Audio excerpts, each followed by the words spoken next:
ਸ੍ਰੀ ਵਾਹਿਗੁਰੂ ਸਾਹਿਬ JIO. ਸ੍ਰੀ ਨਾਨਕ ਅੰਗਦ ਗੁਰੂ ਅਮਰਦਾਸ ਪਦ ਬੰਦ। ਰਾਮਦਾਸ ਅਰਜਨ ਗੁਰੂ ਬਰ ਸ੍ਰੀ ਹਰਗੋਬਿੰਦ। ਹਰੀ ਰਾਏ ਹਰਿ ਕ੍ਰਿਸ਼ਨ ਗੁਰੂ ਤੇਗ ਬਹਾਦਰ ਚੰਦ। ਦਸਵੇਂ ਗੋਬਿੰਦ ਸਿੰਘ ਗੁਰੂ ਨਮੋ ਚਰਨ ਅਰਬਿੰਦ।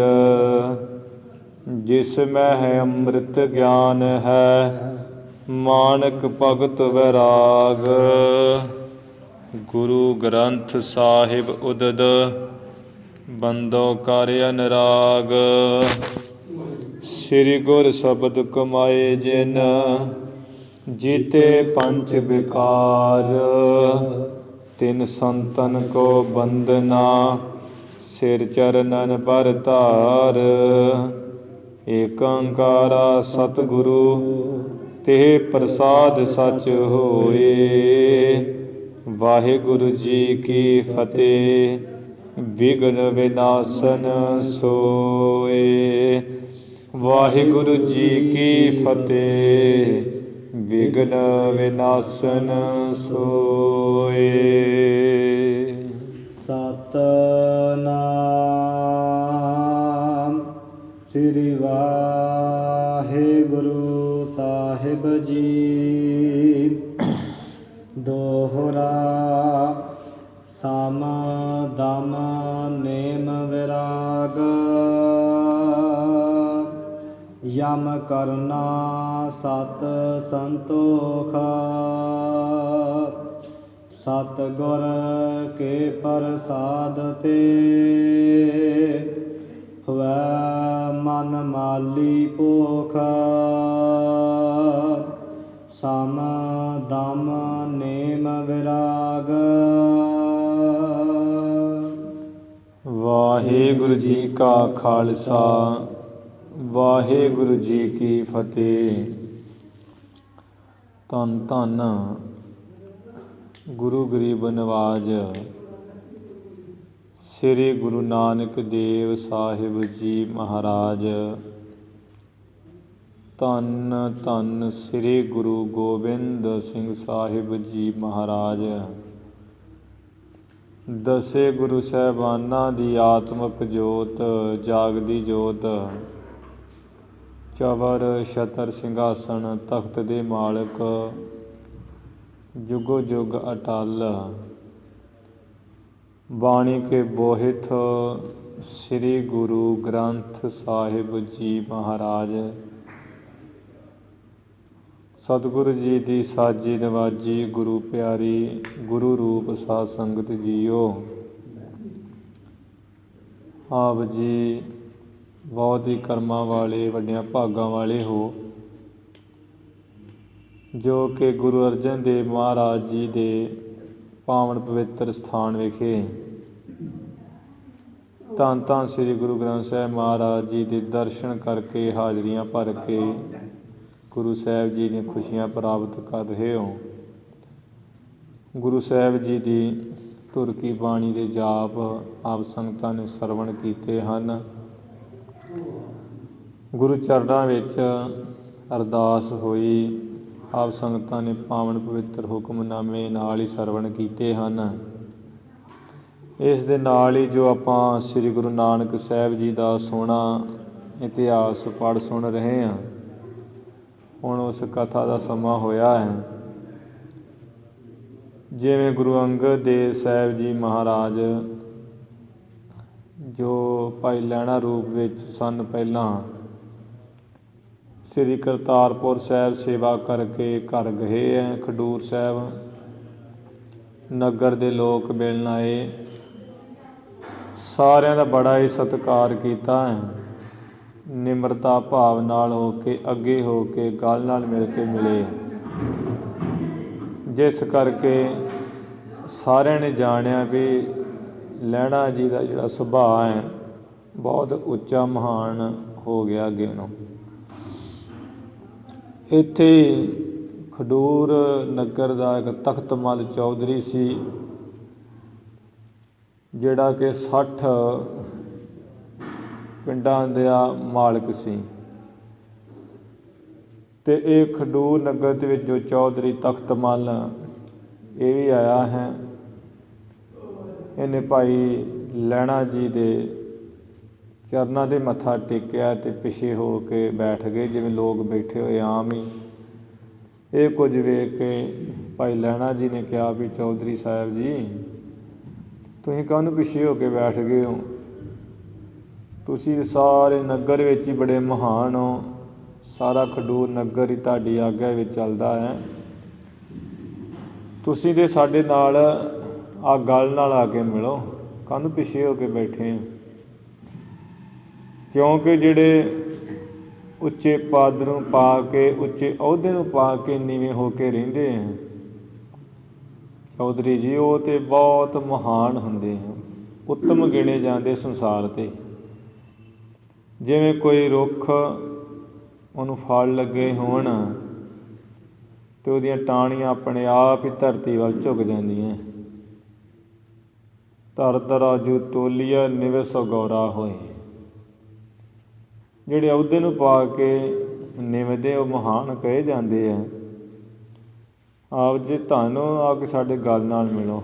ਉਸ ਵੇਲੇ ਤਖਤ ਮੱਲ ਨੇ ਕਿਹਾ, ਭਾਈ ਲਹਿਣਾ ਜੀ, ਤੁਸਾਂ ਨੇ ਜੋ ਗੁਰੂ ਨਾਨਕ ਸਾਹਿਬ ਮਹਾਂਪੁਰਖ ਅਕਾਲ ਪੁਰਖ ਹਨ, ਪਰਮੇਸ਼ਰ ਰੂਪ, ਉਹਨਾਂ ਦੀ ਸੇਵਾ ਕੀਤੀ ਹੈ। ਉਹਨਾਂ ਦੀ ਸੇਵਾ ਕਰਕੇ ਤੁਸੀਂ ਵੀ ਉਹਨਾਂ ਸਮਾਨ ਹੀ ਹੋ ਗਏ ਹੋ। ਇਸ ਕਰਕੇ ਅਸੀਂ ਜਿਵੇਂ ਗੁਰੂ ਨਾਨਕ ਸਾਹਿਬ ਨੂੰ ਪੂਜਣਾ ਕਰੀਦਾ ਹੈ, ਕਿਉਂਕਿ ਤਖਤ ਮੱਲ ਨੇ ਵੀ ਜਿਹੜੇ ਹੈ ਦਰਸ਼ਨ ਕੀਤੇ ਸਨ ਮਹਾਰਾਜ ਦੇ, ਅਤੇ ਗੁਰੂ ਸਾਹਿਬ ਜੀ ਦੀ ਮਹਿਮਾ ਜਾਣਦਾ ਸੀ ਕਿ ਗੁਰੂ ਮਹਾਰਾਜ ਜੀ ਦੀ ਜਿਵੇਂ ਸਾਰਾ ਸੰਸਾਰ ਪੂਜਨ ਕਰਦਾ ਹੈ, ਮੰਨਦਾ ਹੈ, ਇਸੇ ਤਰ੍ਹਾਂ ਮੈਂ ਸਮਝਿਆ ਵੀ ਤੁਹਾਨੂੰ ਮੈਂ ਪੂਜਾਂ। ਤੁਸਾਂ ਨੇ ਉਹਨਾਂ ਦੀ ਸੇਵਾ ਕੀਤੀ ਹੈ, ਮੇਰੇ ਮਨ ਵਿੱਚ ਇਹ ਠੱਠੀ ਹੈ ਵੀ ਮੈਂ ਤੁਹਾਡੀ ਸੇਵਾ ਕਰਕੇ ਲਾਹਾ ਲਹਾਂ। ਇਹ ਬਚਨ ਸੁਣ ਕੇ ਭਾਈ ਲਹਿਣਾ ਜੀ ਤੇ ਬੜੇ ਪ੍ਰਸੰਨ ਹੋਏ। ਕਿਹਾ ਚੌਧਰੀ, ਤੇ ਉਮਰ ਕਰਕੇ ਬਹੁਤ ਵੱਡਾ ਹੋਏਗਾ, ਅਵਸਥਾ ਕਰਕੇ ਬਹੁਤ ਮਹਾਨ ਹੋਵੇਗਾ, ਸਤਿਗੁਰੂ ਨੂੰ ਭਾਵੇਂਗਾ, ਸਾਰੇ ਦੁੱਖ ਤੇਰੇ ਨਾਸ ਹੋ ਜਾਣਗੇ। ਅੰਤ ਨੂੰ ਜਦੋਂ ਤੂੰ ਸਰੀਰ ਛੱਡ ਕੇ ਪਰਲੋਕ ਜਾਏਗਾ, ਉੱਥੇ ਨਿਹਾਲ ਸਫਲਾਈ ਹੋਏਗਾ, ਭਾਵ ਮੁਕਤੀ ਹੋਏਗਾ। ਇਵੇਂ ਸਫਲ ਕੀਤਾ ਬਚਨਾਂ ਨਾਲ। ਤਖਤ ਮੱਲ ਦੇ ਕਹਿੰਦੇ ਉਸ ਦਿਨ ਤੋਂ ਬੜੀ ਬਰਕਤ ਹੋ ਗਈ, ਕਿਸੇ ਚੀਜ਼ ਦੀ ਕਮੀ ਨਾ ਘਰ ਵਿੱਚ ਰਹਿ ਗਈ। ਫਿਰ ਗੁਰੂ ਸਾਹਿਬ ਜੀ ਦੇ ਪਾਸ ਖਡੂਰ ਦੇ ਜਿਹੜੇ ਹੋਰ ਵੀ ਲੋਕ ਆਏ ਸਨ, ਉਹ ਵੀ ਬੈਠੇ ਹੈ। ਇਹ ਤਖਤ ਮੱਲ ਵੀ ਬੈਠਾ ਹੈ ਚੌਧਰੀ। ਜੋ ਗੁਰੂ ਨਾਨਕ ਸਾਹਿਬ ਜੀ ਨੇ ਪੱਛਮ ਵੱਲ ਆਈ ਹੋਈ ਸੰਗਤ, ਉਹਨਾਂ ਨੂੰ ਉਪਦੇਸ਼ ਕੀਤਾ ਸੀ ਗੁਰੂ ਨਾਨਕ ਸਾਹਿਬ ਜੀ ਨੇ ਸ਼ਬਦ ਰੂਪ ਵਿੱਚ।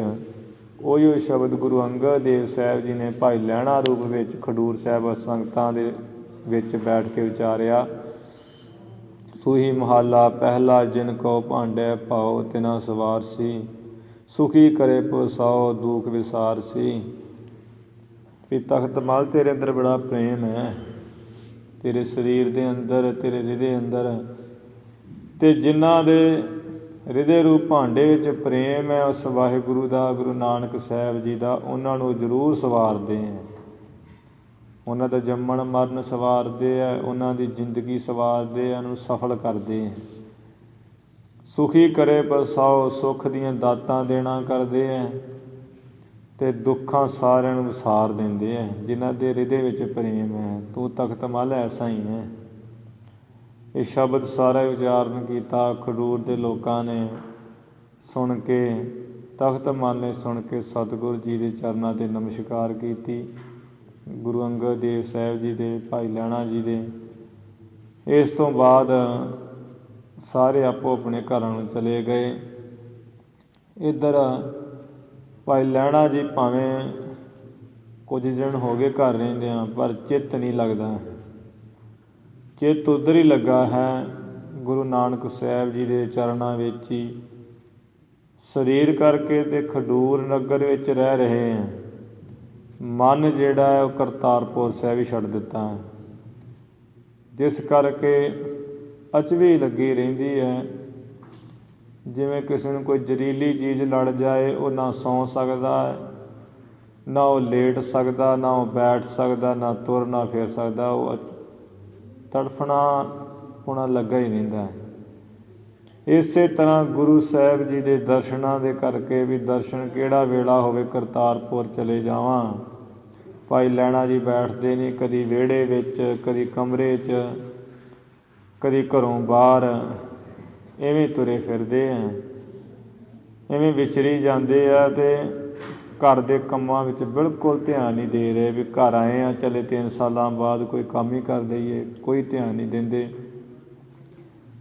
ਉਹ ਜਿਸ ਪਿਆਰੇ ਸੋ ਨੇਹੋ, ਉਹੀ ਅਵਸਥਾ ਹੈ ਕਿ ਮੈਂ ਦਰਸ਼ਨ ਕਰ ਲਵਾਂ, ਹਉ ਰਹਿ ਨਾ ਸਕਾਂ ਬਿਨ ਦੇਖੇ ਪ੍ਰੀਤਮਾ, ਮੈਂ ਨੀਰ ਵਹਿ ਚੱਲੈ ਜੀਓ।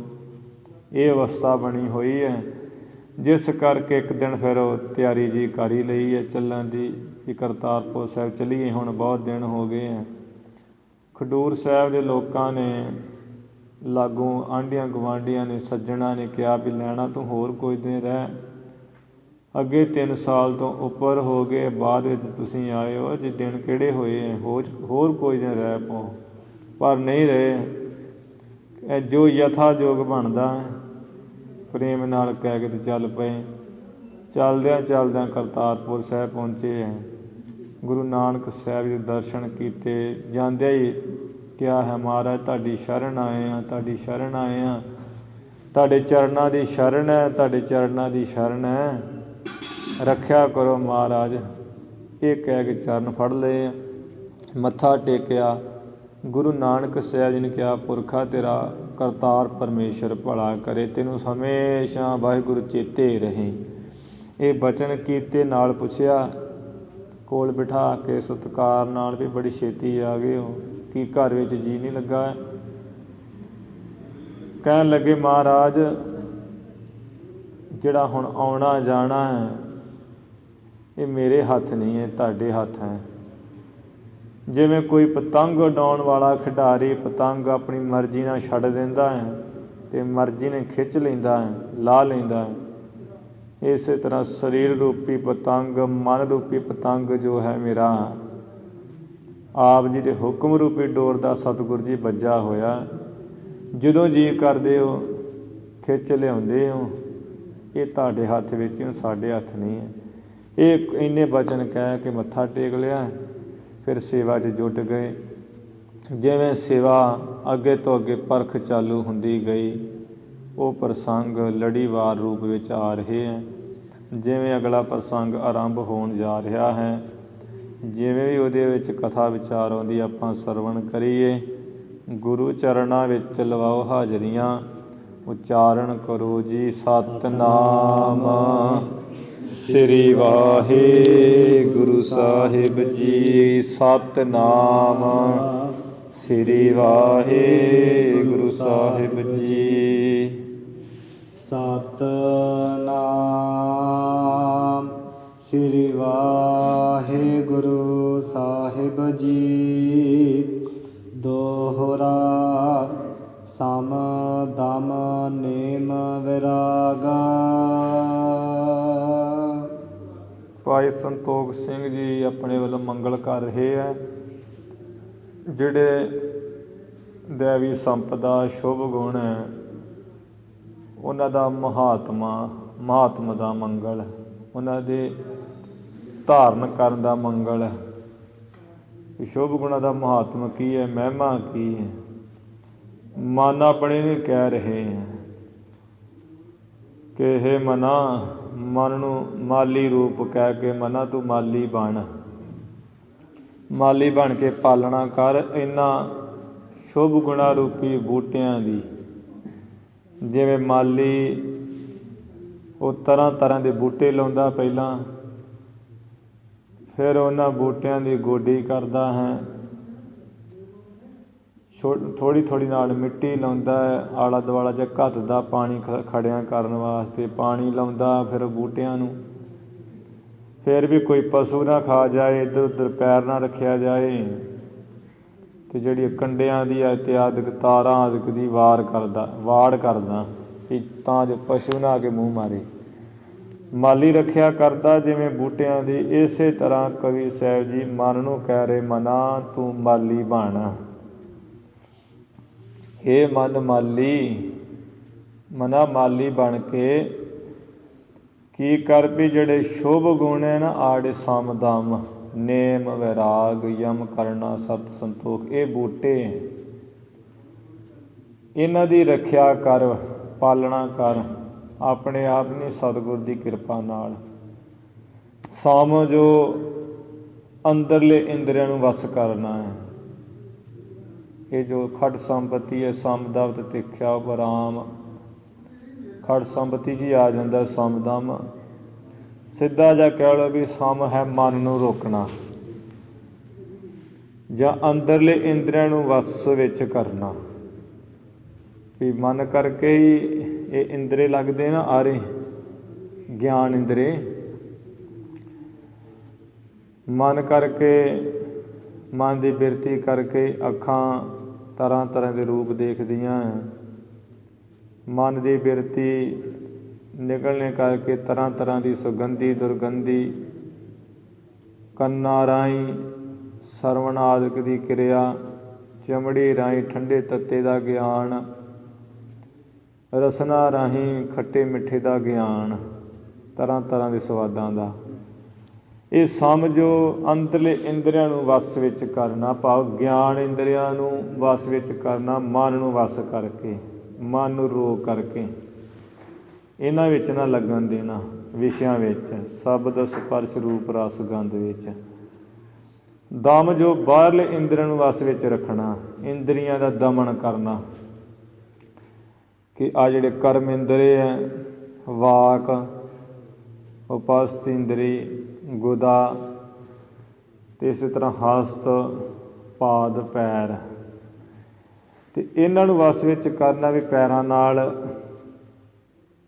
ਜਿਹੜਾ ਹੈ ਕੁਸੰਗਤ ਵੱਲ ਨਾ ਜਾਣਾ, ਹੱਥਾਂ ਨਾਲ ਚੋਰੀ ਨਾ ਕਰਨੀ, ਵਾਕ ਨਾਲ ਜਿਹੜਾ ਕਿਸੇ ਨੂੰ ਮੰਦਾ ਨਾ ਬੋਲਣਾ। ਇਸੇ ਤਰ੍ਹਾਂ ਸ਼ਿਸ਼ਣ ਇੰਦਰੀ ਰਾਹੀਂ ਇਹਦਾ ਦਮਨ ਕਰਨਾ, ਵੀ ਪਰ ਇਸਤਰੀ ਜਾਂ ਪਰ ਮਰਦ ਗਮਨ ਨਾ ਕਰਨਾ। ਇਹ ਬਾਹਰਲੇ ਇੰਦਰੀ ਆ, ਪੰਜ ਕਰਮ ਇੰਦਰੀ, ਇਹਨਾਂ ਦਾ ਦਮਨ ਕਰਨਾ, ਇਹਨਾਂ ਨੂੰ ਇਹਨਾਂ ਪਾਸੇ ਨੂੰ ਲਾਉਣਾ। ਉਲਟਾ ਸਗੋਂ ਗੁਰੂ ਦੇ ਪਾਸੇ ਲਾਉਣਾ। ਚਰਨਾਂ ਨਾਲ ਗੁਰੂ ਕੀ ਸੰਗਤ ਕਰਨੀ, ਚੱਲ ਕੇ ਸੰਗਤ ਵਿੱਚ ਜਾਣਾ। ਹੱਥਾਂ ਨਾਲ ਗੁਰੂ ਕੀ ਸੇਵਾ ਕਰਨੀ, ਵਚਨਾਂ ਨਾਲ ਗੁਰੂ ਕਾ ਜਸ ਕਰਨਾ। ਇਵੇਂ ਜਿਹੜਾ ਹੈ ਸਾਧ ਸੰਗਤ ਜੀ ਜਿਹੜਾ ਹੈ ਕਿਰਿਆ ਕਰਨੀ। ਦਮ ਬਾਹਰਲੇ ਇੰਦਰੀਆਂ ਨੂੰ ਵਸ ਵਿੱਚ ਰੱਖਣਾ, ਭਾਵ ਕਰਮ ਇੰਦਰੀਆਂ ਨੂੰ ਵਸ ਵਿੱਚ ਰੱਖਣਾ, ਮਾੜੇ ਪਾਸੇ ਨਾ ਲਾਉਣਾ। ਇਸੇ ਤਰ੍ਹਾਂ ਨੇਮ, ਜਿਹੜੀ ਕੋਈ ਬੰਨੀ ਹੋਈ ਰੀਤੀ ਮਰਿਆਦਾ ਪੱਕੀ ਨੇਮ ਨਾਲ ਕਰ ਲੈਣੀ।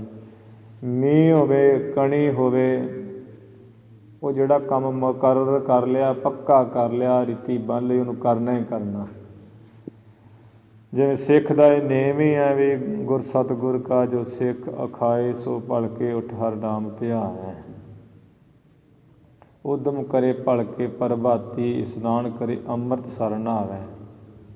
ਉਪਦੇਸ਼ ਗੁਰੂ ਹਰ ਹਰ ਜਪ ਜਾਪੈ, ਸਭ ਕਿਲ ਵਿਖ ਪਾਪ ਦੋਖ ਲਹਿ ਜਾਵੈ। ਇਵੇਂ ਫਿਰ ਚੜ੍ਹੇ ਦਿਨ ਸੁਗੁਰ ਬਾਣੀ ਗਾਵੈ, ਬਹਿਦਿਆਂ ਉੱਠਦਿਆਂ ਹਰ ਨਾਮ ਧਿਆਵੈ। ਇਹ ਸਿੱਖ ਦਾ ਨਿਯਮ ਹੀ ਹੈ। ਮੀਂਹ ਹੋਵੇ, ਕਣੀ ਹੋਵੇ, ਸਰੀਰ ਢਿੱਲਾ ਮੱਠਾ ਜੋ ਵੀ ਹੈ, ਸਵੇਰੇ ਵੀ ਅੰਮ੍ਰਿਤ ਵੇਲੇ ਨਿਤਨੇਮ ਕਰਨਾ, ਸ਼ਾਮ ਵੇਲੇ ਰਹਿਰਾਸ ਸਾਹਿਬ, ਸੌਣ ਵੇਲੇ ਕੀਰਤਨ ਸੋਹਿਲਾ ਸਾਹਿਬ। ਇਹ ਪੱਕਾ ਨਿਯਮ ਹੀ ਹੈ, ਇਹਦੇ ਵਿੱਚ ਕੋਈ ਬਹਾਨਾ ਨਹੀਂ।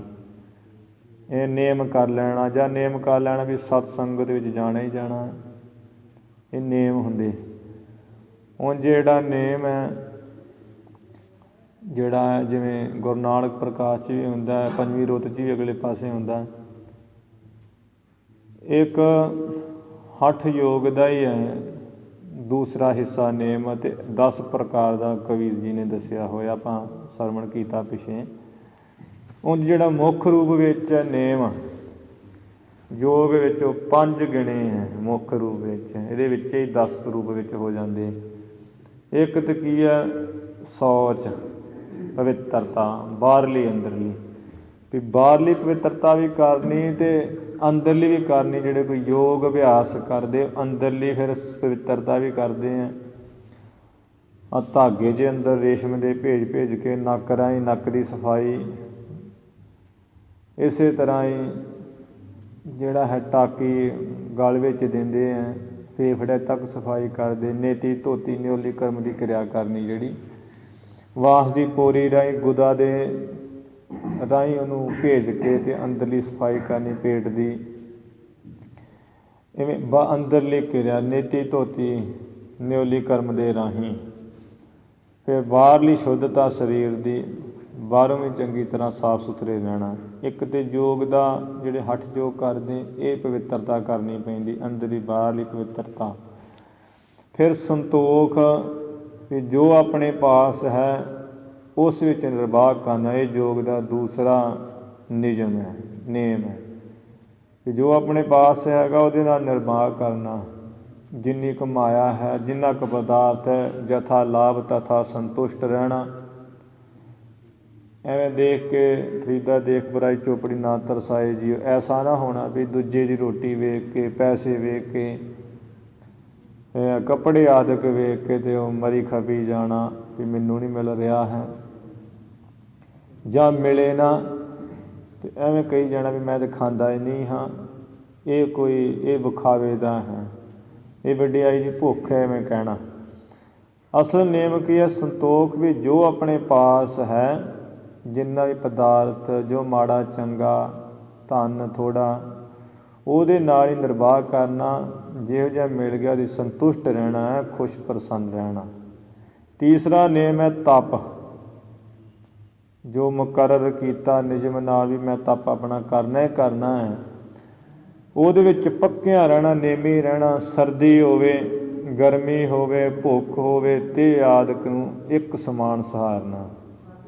ਕਿਸੇ ਵੇਲੇ ਹੁੰਦਾ ਵੀ ਤਪ ਸ਼ੁਰੂ ਕਰ ਲਵੇ, ਵੀ ਜਲ 'ਚ ਦਲ ਧਾਰਾ ਕਰਨੀ ਹੈ, ਠੰਡ 'ਚ ਪਾਣੀ 'ਚ ਖਲੋ ਜਾਵੇ, ਫਿਰ ਠਰੂ ਠਰੂ ਕਰੇ ਵੀ ਠੰਡ ਬੜੀ ਲੱਗਦੀ ਹੈ, ਇਵੇਂ ਉਹਨੂੰ ਵੀ ਸਹਾਰਨਾ ਇੱਕ ਸਮਾਨ, ਬਹੁਤਾ ਠਰੂ ਠਰੂ ਨਾ ਕਰਨਾ। ਜੇ ਤਪ ਕਰਦਿਆਂ ਮੰਨ ਲਓ ਵੀ ਗਰਮੀ ਆ ਗਈ ਹੈ, ਧੂਣੀਆਂ ਦਿਖਾ ਰਿਹਾ ਅਤੇ ਉਦੋਂ ਜੇਠ ਹਾੜ ਦੀ ਧੁੱਪ ਪੈ ਰਹੀ, ਚਾਰ ਧੂਣੀਆਂ ਦਿਖਾ ਲਈਆਂ, ਤਪ ਗਰਮੀ ਲੱਗ ਪਵੇ, ਆਖੇ ਵੀ ਗਰਮੀ ਬਹੁਤ ਹੈ, ਇਵੇਂ ਨਹੀਂ ਕਹਿਣਾ। ਉਹਨੂੰ ਵੀ ਸਰਦੀ ਹੋਵੇ ਗਰਮੀ ਹੋਵੇ, ਦੋਵੇਂ ਮੌਸਮਾਂ ਨੂੰ ਇੱਕ ਸਮਾਨ ਸਹਾਰਨਾ, ਆਪਣੇ ਨਿਯਮ 'ਚ ਫਰਕ ਨਾ ਪੈਣ ਦੇਣਾ। ਭੁੱਖ ਲੱਗ ਜਾਏ ਤਪ ਕਰਦਿਆਂ, ਭੁੱਖ ਸਹਾਰਨੀ, ਤੇ ਲੱਗ ਜਾਏ ਪਿਆਸ, ਕਾਹਲੇ ਨਾ ਪੈਣਾ, ਉਹ ਸਹਾਰਨਾ। ਇਹ ਤੀਸਰਾ ਨਿਯਮ ਹੈ ਤਪ ਕਰਨਾ। ਅਤੇ ਸਰਦੀ ਗਰਮੀ ਭੁੱਖ ਤੇ ਨੂੰ ਸਹਾਰਨਾ, ਇੱਕ ਸਮਾਨ ਸਮਝ ਕੇ। ਫਿਰ ਸਵਾਧਿਆਏ, ਕਿ ਨਾਮ ਦਾ ਜਪਣਾ ਰੋਜ਼ਾਨਾ ਹੀ। ਮੁਕਤੀ ਦਾਤਾ, ਜਿਹੜੇ ਮੁਕਤੀ ਦੇਣ ਵਾਲੇ ਗ੍ਰੰਥ ਹੈ, ਜਿਨ੍ਹਾਂ ਨਾਲ ਮੁਕਤੀ ਮਿਲੇ। ਇੱਕ ਤਾਂ ਹੁੰਦਾ ਹੈ ਕਿਤਾਬਾਂ ਪੜ੍ਹੀ ਜਾਣੀਆਂ, ਪੜ੍ਹ ਪੜ੍ਹ ਕੇ ਅਤੇ ਅਲਮਾਰੀਆਂ ਭਰੀ ਜਾਣੀਆਂ, ਕੋਈ ਫਾਇਦਾ ਹੋਣਾ ਨਾ। ਮੁਕਤੀ ਦੇ ਜਿਹੜੇ ਗ੍ਰੰਥ, ਜਿਹਦੇ ਵਿੱਚੋਂ ਪਤਾ ਲੱਗੇ ਮੁਕਤੀ ਕਿਵੇਂ ਪ੍ਰਾਪਤ ਹੋਣੀ, ਬ੍ਰਹਮ ਵਿਦਿਆ ਦੇ ਗ੍ਰੰਥਾਂ ਨੂੰ ਪੜ੍ਹਨਾ, ਇਹ ਹੈ ਚੌਥਾ ਨੇਮ। ਪੰਜਵਾਂ ਈਸ਼ਵਰ ਜਿਹੜਾ ਪ੍ਰਣਦਾਨ, ਇਹ ਵੀ ਸਾਰੇ ਜਿਹੜੇ ਨੇ ਚੰਗੇ ਕੰਮ ਕਰਨੇ ਹੈ ਅਤੇ ਵਾਹਿਗੁਰੂ ਦੇ ਆਸਰੇ ਰਹਿਣਾ, ਚੰਗੇ ਕਰਮ ਕਰਕੇ, ਅਤੇ ਜਿੰਨੇ ਕੰਮ ਕਰਨੇ ਵਾਹਿਗੁਰੂ ਨੂੰ ਅਰਪ ਦੇਣੇ। ਸਰੀਰ ਕਰਕੇ ਸਾਰੇ ਆਖਣਾ ਗੁਰੂ ਮਹਾਰਾਜ ਤੁਹਾਡੇ ਆਪ ਗੁਰੂ ਜੀ ਨੂੰ ਅਰਪਣ ਕਰ ਦੇਣੇ, ਆਪਣੇ ਕੋਲ ਨਾ ਰੱਖਣੇ ਵੀ ਮੈਂ ਕੀਤੇ ਹੈ, ਮੇਰੇ ਕੰਮ ਹੈ, ਮੇਰੇ ਕੰਮ ਲਈ ਹੈ, ਐਵੇਂ ਨਹੀਂ ਕਰਨੇ। ਜੋ ਕਿਰਿਆ ਕਰਨੀ ਹੈ ਸਰੀਰ ਨਾਲ, ਸਰੀਰ ਵੀ ਗੁਰੂ ਕਾ ਸਮਝਣਾ, ਮਨ ਵੀ ਗੁਰੂ ਕਾ ਸਮਝਣਾ, ਧਨ ਵੀ ਗੁਰੂ ਕਾ ਸਮਝਣਾ, ਅਤੇ ਸਰਬੰਸ ਵੀ ਗੁਰੂ ਕਾ ਸਮਝਣਾ। ਵੀ ਇਹਦੇ ਨਾਲ ਜੋ ਕੁਝ ਵੀ ਕੀਤਾ ਕਰਮ, ਇਹ ਗੁਰੂ ਮਹਾਰਾਜ ਸਾਡਿਆਂ ਨੇ ਨਹੀਂ ਕੀਤੇ, ਜਾਂ ਮੇਰੇ ਪੈਸੇ ਨਾਲ ਨਹੀਂ ਹੋਏ, ਇਹ ਤੁਹਾਡੇ ਨਾਲ ਹੀ ਹੋਏ, ਇਵੇਂ ਅਰਪਣ ਕਰ ਦੇਣੇ ਸ਼ੁਭ ਕਰਮ, ਅਤੇ ਵਾਹਿਗੁਰੂ ਦੇ ਆਸਰੇ ਰਹਿਣਾ। ਫਿਰ ਚੌਥਾ ਹੈ ਵੈਰਾਗ, ਉਪਰਾਮਤਾ ਰੱਖਣੀ, ਵੇਖ ਕਹੀਦਾ ਉਲਟ ਨੂੰ ਰਾਗ ਕਹੀਦਾ ਪ੍ਰੇਮ ਨੂੰ। ਜਿਹੜਾ ਇਹ ਸੰਸਾਰ ਦੇ ਪ੍ਰੇਮ ਤੋਂ ਵੇਖ ਕਹੀਏ ਉਲਟ ਹੋ ਕੇ ਤੇ ਪਰਮੇਸ਼ਰ ਦੇ ਵੱਲ ਪ੍ਰੇਮ ਪਾ ਲੈਣਾ, ਉਹ ਹੁੰਦਾ ਵੈ ਰਾਗ। ਸੰਸਾਰ ਵਿੱਚ ਪਰਿਵਾਰ ਵਿੱਚ ਰਹਿੰਦਿਆਂ ਹੀ ਉਪਰਾਮ ਰਹਿਣਾ, ਸਭ ਕੁਝ ਹੁੰਦਿਆਂ ਹੋਇਆਂ ਵੀ ਉਪਰਾਮ ਰਹਿਣਾ, ਸੰਸਾਰ ਤੋਂ ਉਦਾਸ ਰਹਿਣਾ, ਉਦਾਸ ਚਿੱਤ ਤੇ ਵੈਰਾਗੀ ਹੋਏ ਰਹਿਣਾ, ਸਾਰੇ ਪਦਾਰਥਾਂ ਨੂੰ ਨਾਸਵਾਨ ਸਮਝ ਕੇ ਵੈਰਾਗੀ ਹੋਏ ਰਹਿਣਾ, ਵੇਖ ਕੇ ਪਦਾਰਥ ਬਹੁਤਾ ਪ੍ਰਸੰਨ ਨਾ ਹੋਣਾ। ਫਿਰ ਜਿਹੜਾ ਯਮ ਹੈ ਇਹ ਕੀ ਧਰਮ ਵਿੱਚ ਪੱਕਿਆਂ ਜਿਹੜੇ ਰੱਖਣ ਵਾਲੇ ਕਰਮਾਂ ਦਾ ਸਾਧਨ ਹੈ। ਇਹ ਹੱਠ ਯੋਗ ਦਾ ਪਹਿਲਾ ਹੀ ਜਿਹੜਾ ਹੈ ਯੋਗਾ ਅਭਿਆਸ ਕਰਨ ਵਾਲਿਆਂ ਦਾ ਇਹ ਨਿਯਮ ਹੈ ਯਮ। ਇਹ ਸ਼ੁਭ ਗੁਣ ਧਾਰਨ ਕਰਨੇ ਜਿਨ੍ਹਾਂ ਨਾਲ ਮਨ ਦਾ ਸ਼ੁੱਧ ਹੋਣਾ, ਮਨ ਦੇ ਸ਼ੁੱਧ ਹੋਣ ਵਿੱਚ ਸਹਾਇਤਾ ਹੁੰਦੀ ਹੈ, ਉਹ ਸ਼ੁਭ ਗੁਣ ਧਾਰਨ ਕਰਨ, ਇਹਨੂੰ ਕਹੀਦਾ ਯਮ। ਅਤੇ ਇਹਦੇ ਯਮ ਵੀ 10 ਪ੍ਰਕਾਰ ਦਾ ਹੈ, ਇਹ ਵੀ ਪਿੱਛੇ ਆਇਆ ਨਾਨਕ ਪ੍ਰਕਾਸ਼ ਵਿੱਚ, ਅੱਗੇ 5ਵੀਂ ਰੁੱਤ 'ਚ ਵੀ ਆਉਂਦਾ ਹੈ। ਅਤੇ 5 ਪ੍ਰਕਾਰ ਦਾ ਇਹ ਯਮ ਹੈ। ਅਤੇ ਉਂਝ ਇਹ ਮੁੱਖ ਹੈ ਤੇ 10 ਪ੍ਰਕਾਰ ਦਾ, ਮੁੱਖ 5 ਪ੍ਰਕਾਰ ਦਾ ਮੰਨਿਆ ਕਿ ਕਿਹੜਾ ਯਮ ਹੈ। ਇੱਕ ਤਾਂ ਹੈ ਅਹਿੰਸਾ, ਭਾਵ ਜੀਵ ਹਿੰਸਾ ਨਾ ਕਰਨੀ, ਜੀਵ ਨਾ ਮਾਰਨੀ, ਪੀੜਾ ਨਾ ਕਿਸੇ ਨੂੰ ਦੇਣੀ, ਨਾ ਕਿਸੇ ਨੂੰ ਮਾਰਨਾ ਕਿਸੇ ਜੀਵ ਨੂੰ। ਇਹ ਹਿੰਸਾ ਅੱਗੇ 3 ਪ੍ਰਕਾਰ ਦੀ ਹੈ। ਮਨ ਕਰਕੇ ਮਾੜਾ ਫੁਰਨਾ ਨਾ ਮਨ 'ਚ ਲਿਆਉਣਾ ਵੀ ਫਲਾਣਾ ਮਰ ਜਾਏ। ਇਸੇ ਤਰ੍ਹਾਂ ਬਾਣੀ ਕਰਕੇ ਹਿੰਸਾ, ਕਿਸੇ ਨੂੰ ਬਚਨ ਕਰਕੇ ਮਾਰ ਦੇਣਾ, ਇਹੋ ਜਿਹੀ ਗੱਲ ਕਰ ਦੇਣੀ। ਇੱਕ ਸਰੀਰ ਕਰਕੇ ਕੋਈ ਹਥਿਆਰ ਆਦਿ ਲੈ ਕੇ ਕਿਸੇ ਜੀਵ ਦੀ ਹੱਤਿਆ ਕਰ ਦੇਣੀ। ਇਹ 3 ਪ੍ਰਕਾਰ ਦੀ ਹਿੰਸਾ ਦੱਸੀ ਹੈ। ਭਾਵ ਕਿਸੇ ਜੀਵ ਨੂੰ ਤੰਗੀ ਨਾ ਦੇਣੀ। ਅੱਜ ਜਿਵੇਂ ਕਈ ਕਹਿ ਦਿੰਦੇ ਨਾ ਜੀ ਅਸੀਂ ਤਾਂ ਕਦੀ ਨਹੀਂ ਮਾਰਿਆ, ਕੋਈ ਹੱਤਿਆ ਨਹੀਂ ਕੀਤੀ, ਪਰ ਜਦੋਂ ਕੋਈ ਵਿਆਹ ਸ਼ਾਦੀ, ਕੋਈ ਧਮਾਨ ਆਦਿਕ ਬੱਚਿਆਂ ਦਾ ਕਰਦੇ ਹੈ, ਉਦੋਂ ਫਿਰ ਉਹ ਰਹਿੰਦੀ ਖੂੰਹਦੀ ਕਸਰ ਕੱਢ ਲੈਂਦੇ ਉਹ ਦਿਨ। ਕਹਿੰਦੇ ਕਰਨਾ ਤਾਂ ਨਹੀਂ ਸੀ ਜੀ, ਉਹ ਰਿਸ਼ਤੇਦਾਰ ਹੀ ਐਵੇਂ ਆ ਗਏ, ਅਤੇ ਫਿਰ ਉਹ ਮਾਰ ਮੂਰ ਲੈਂਦੇ, ਮਰਵਾ ਦਿੰਦੇ, ਜਾਂ ਕਹਿ ਕੇ ਜਾਂ ਮੁੱਲ ਲੈ ਆਉਂਦੇ। ਉਹ ਵੀ ਜੀਵ ਹਿੰਸਾ ਹੀ ਹੈ ਵੀ ਜੇ ਨਾ ਲਿਆਉਂਦੇ ਤਾਂ ਅਗਲਾ ਨਾ ਕੱਟ ਕੇ ਦਿੰਦਾ। ਇਵੇਂ ਹਿੰਸਾ ਇਹ ਮਾਰਨਾ ਨਾ, ਇੱਕ ਤਾਂ ਇਹ ਯਮ ਹੈ। ਦੂਸਰਾ ਹੈ ਸੱਤ, ਸੱਚ ਬੋਲਣਾ, ਝੂਠ ਨਾ ਬੋਲਣਾ। ਬੋਲੀਏ ਸੱਚ ਧਰਮ, ਝੂਠ ਨਾ ਬੋਲੀਏ ਸਦਾ, ਇਹ ਇੱਕ ਇਹ ਯਮ ਹੈ। ਤੀਸਰਾ ਹੈ ਅਸਤੇ, ਪਰ ਜਿਸ ਚੀਜ਼ ਉੱਪਰ ਸਾਡਾ ਹੱਕ ਨਾ ਆਵੇ ਉਹ ਲੈਣਾ ਨਾ। ਚੋਰੀ ਨਾ ਕਰਨੀ, ਮਤਲਬ ਧੋਖੇ ਧੜੀ ਕਰਕੇ, ਠੱਗੀ ਕਰਕੇ। ਆ ਜਿਹੜੀ ਹੁਣ ਚੋਰੀ ਕਰਨੀ ਹੈ ਵੀ ਅਗਲੇ ਨੇ ਕਮਾਈ ਕਰਕੇ ਜੋੜ ਕੇ ਰੱਖੀ ਹੁੰਦੀ ਹੈ, ਉਹ ਹੱਕ ਨਹੀਂ ਨਾ ਸਾਡਾ, ਅਤੇ ਚੋਰੀ ਕਰਾਂਗੇ ਜਾ ਕੇ ਅਤੇ ਉਹ ਅਗਲੇ ਦਾ ਹੱਕ ਹੀ ਲੈਣ ਵਾਲੀ ਗੱਲ ਹੈ, ਹੱਕ ਮਾਰ ਲੈਣ ਵਾਲੀ ਗੱਲ ਵੀ ਉਹ ਅਗਲੇ ਨੇ ਜੋੜੇ ਆ ਆਪਾਂ ਕੱਢ ਲਿਆਂਦੇ। ਮੈਂ ਜਿਸ ਉੱਪਰ ਆਪਣਾ ਹੱਕ ਨਾ ਹੋਣਾ ਉਹ ਨਾ ਲੈਣਾ, ਭਾਵ ਚੋਰੀ ਨਾ ਕਰਨੀ। ਚੌਥਾ ਹੈ ਬ੍ਰਹਮਚਰਜ, ਇੰਦਰੀਆਂ 'ਤੇ ਜਿੱਤ ਫਤਿਹ ਰੱਖਣੀ, ਕਾਮ ਵਾਸ਼ਨਾ 'ਤੇ ਬਲਵਾਨ ਹੋਣਾ, ਬ੍ਰਹਮਚਾਰੀ ਰਹਿਣਾ। 8 ਪ੍ਰਕਾਰ ਦੇ ਕਾਮ ਉੱਪਰ ਆਪਣਾ ਕੰਟਰੋਲ ਰੱਖਣਾ, ਗੱਲਾਂ ਨਾ ਕਰਨੀਆਂ, ਕੰਨਾਂ ਨਾਲ ਸੁਣਨਾ ਨਾ, ਅੱਖਾਂ ਨਾਲ ਦੇਖਣਾ, ਇੰਦਰੀਆਂ ਕਰਕੇ ਭੋਗਣਾ ਨਾ। ਇਵੇਂ ਬ੍ਰਹਮਚਾਰੀ ਰਹਿਣਾ। ਵਿੱਦਿਆ ਬ੍ਰਹਮ ਵਿੱਦਿਆ ਪੜ੍ਹਨੀ, ਪਰ ਕਾਮ ਵਾਸ਼ਨਾ 'ਤੇ ਬਲਵਾਨ ਰਹਿਣਾ, ਕਾਮ ਵਾਸ਼ਨਾ ਦੇ ਅਧੀਨ ਨਹੀਂ ਸਗੋਂ ਉੱਪਰ ਹੋ ਕੇ ਰਹਿਣਾ। ਅਤੇ 5ਵਾਂ ਹੈ ਅਪਰ ਗ੍ਰਹਿ, ਕਬਜ਼ੇ ਜਮਾਉਣ ਦੇ ਭਾਵ ਦਾ ਨਾ ਹੋਣਾ। ਕਬਜ਼ੇ ਨਾ ਜਮਾਉਣੇ, ਕਿਉਂਕਿ ਨਹੀਂ ਤਾਂ ਬੰਦੇ ਨੂੰ ਕੋਈ ਮਿਲ ਜੇ ਨਾ ਅਹੁਦਾ, ਕੋਈ ਲੀਡਰ ਪੁਣਾ, ਅਤੇ ਉਹ ਕਬਜ਼ੇ ਜਮਾਉਣੇ ਸ਼ੁਰੂ ਕਰ ਦਿੰਦਾ ਹੈ, ਮਾਤੜਾਂ ਦੀ ਜ਼ਮੀਨ ਹੜੱਪਣੀ ਸ਼ੁਰੂ ਕਰ ਦਿੰਦਾ ਹੈ। ਜਿਵੇਂ ਹੁਣ ਸਰਕਾਰਾਂ ਕਰ ਹੀ ਰਹੀਆਂ ਅਤੇ ਕਰਦੀਆਂ ਆਈਆਂ, ਕਰਦੀਆਂ ਰਹਿੰਦੀਆਂ। ਇਵੇਂ ਕਬਜ਼ੇ ਨਾ ਜਮਾਉਣੇ, ਆਪਣਾ ਅਹੁਦਾ ਵੇਖ ਕੇ ਨਿਮਾਣੇ ਰਹਿਣਾ, ਨਿਰਮਾਣ ਰਹਿਣਾ। ਆ ਕਈ ਤਾਂ ਇਹੋ ਜਿਹੇ ਕੰਮ ਕਰਦੇ ਵੀ ਉਹ ਜਦੋਂ ਅਹੁਦਾ ਮਿਲ ਗਿਆ, ਆਪਣੇ ਅਹੁਦੇ ਕਰਕੇ ਝੂਠੇ ਕਾਗਜ਼ੇ ਬਣਾ ਕੇ ਜ਼ਬਰਦਸਤੀ ਕਬਜ਼ੇ ਕਰੀ ਜਾਣਗੇ। ਕਈ ਤਾਂ ਕਮੇਟੀਆਂ ਇਹੋ ਜਿਹੀਆਂ ਬਣੀਆਂ ਹੋਈਆਂ ਕਬਜ਼ੇ ਕਰਨ ਵਾਲੀਆਂ। ਕਈ ਫਿਰ ਇਹੋ ਜਿਹਿਆਂ ਦਾ ਗੁਰਦੁਆਰਿਆਂ ਵਿੱਚ ਵੀ ਜ਼ੋਰ ਪਾਇਆ ਜਾਂਦਾ ਜਿਨ੍ਹਾਂ ਕੋ ਜਿਹੜੇ ਕੋਈ ਆਪਣੇ ਸੰਸਥਾ ਬਣਾ ਲੈਂਦੇ, ਫਿਰ ਦੂਜਿਆਂ ਦੇ ਗੁਰਦੇ ਮੰਨਣੇ ਸ਼ੁਰੂ ਕਰ ਦਿੰਦੇ।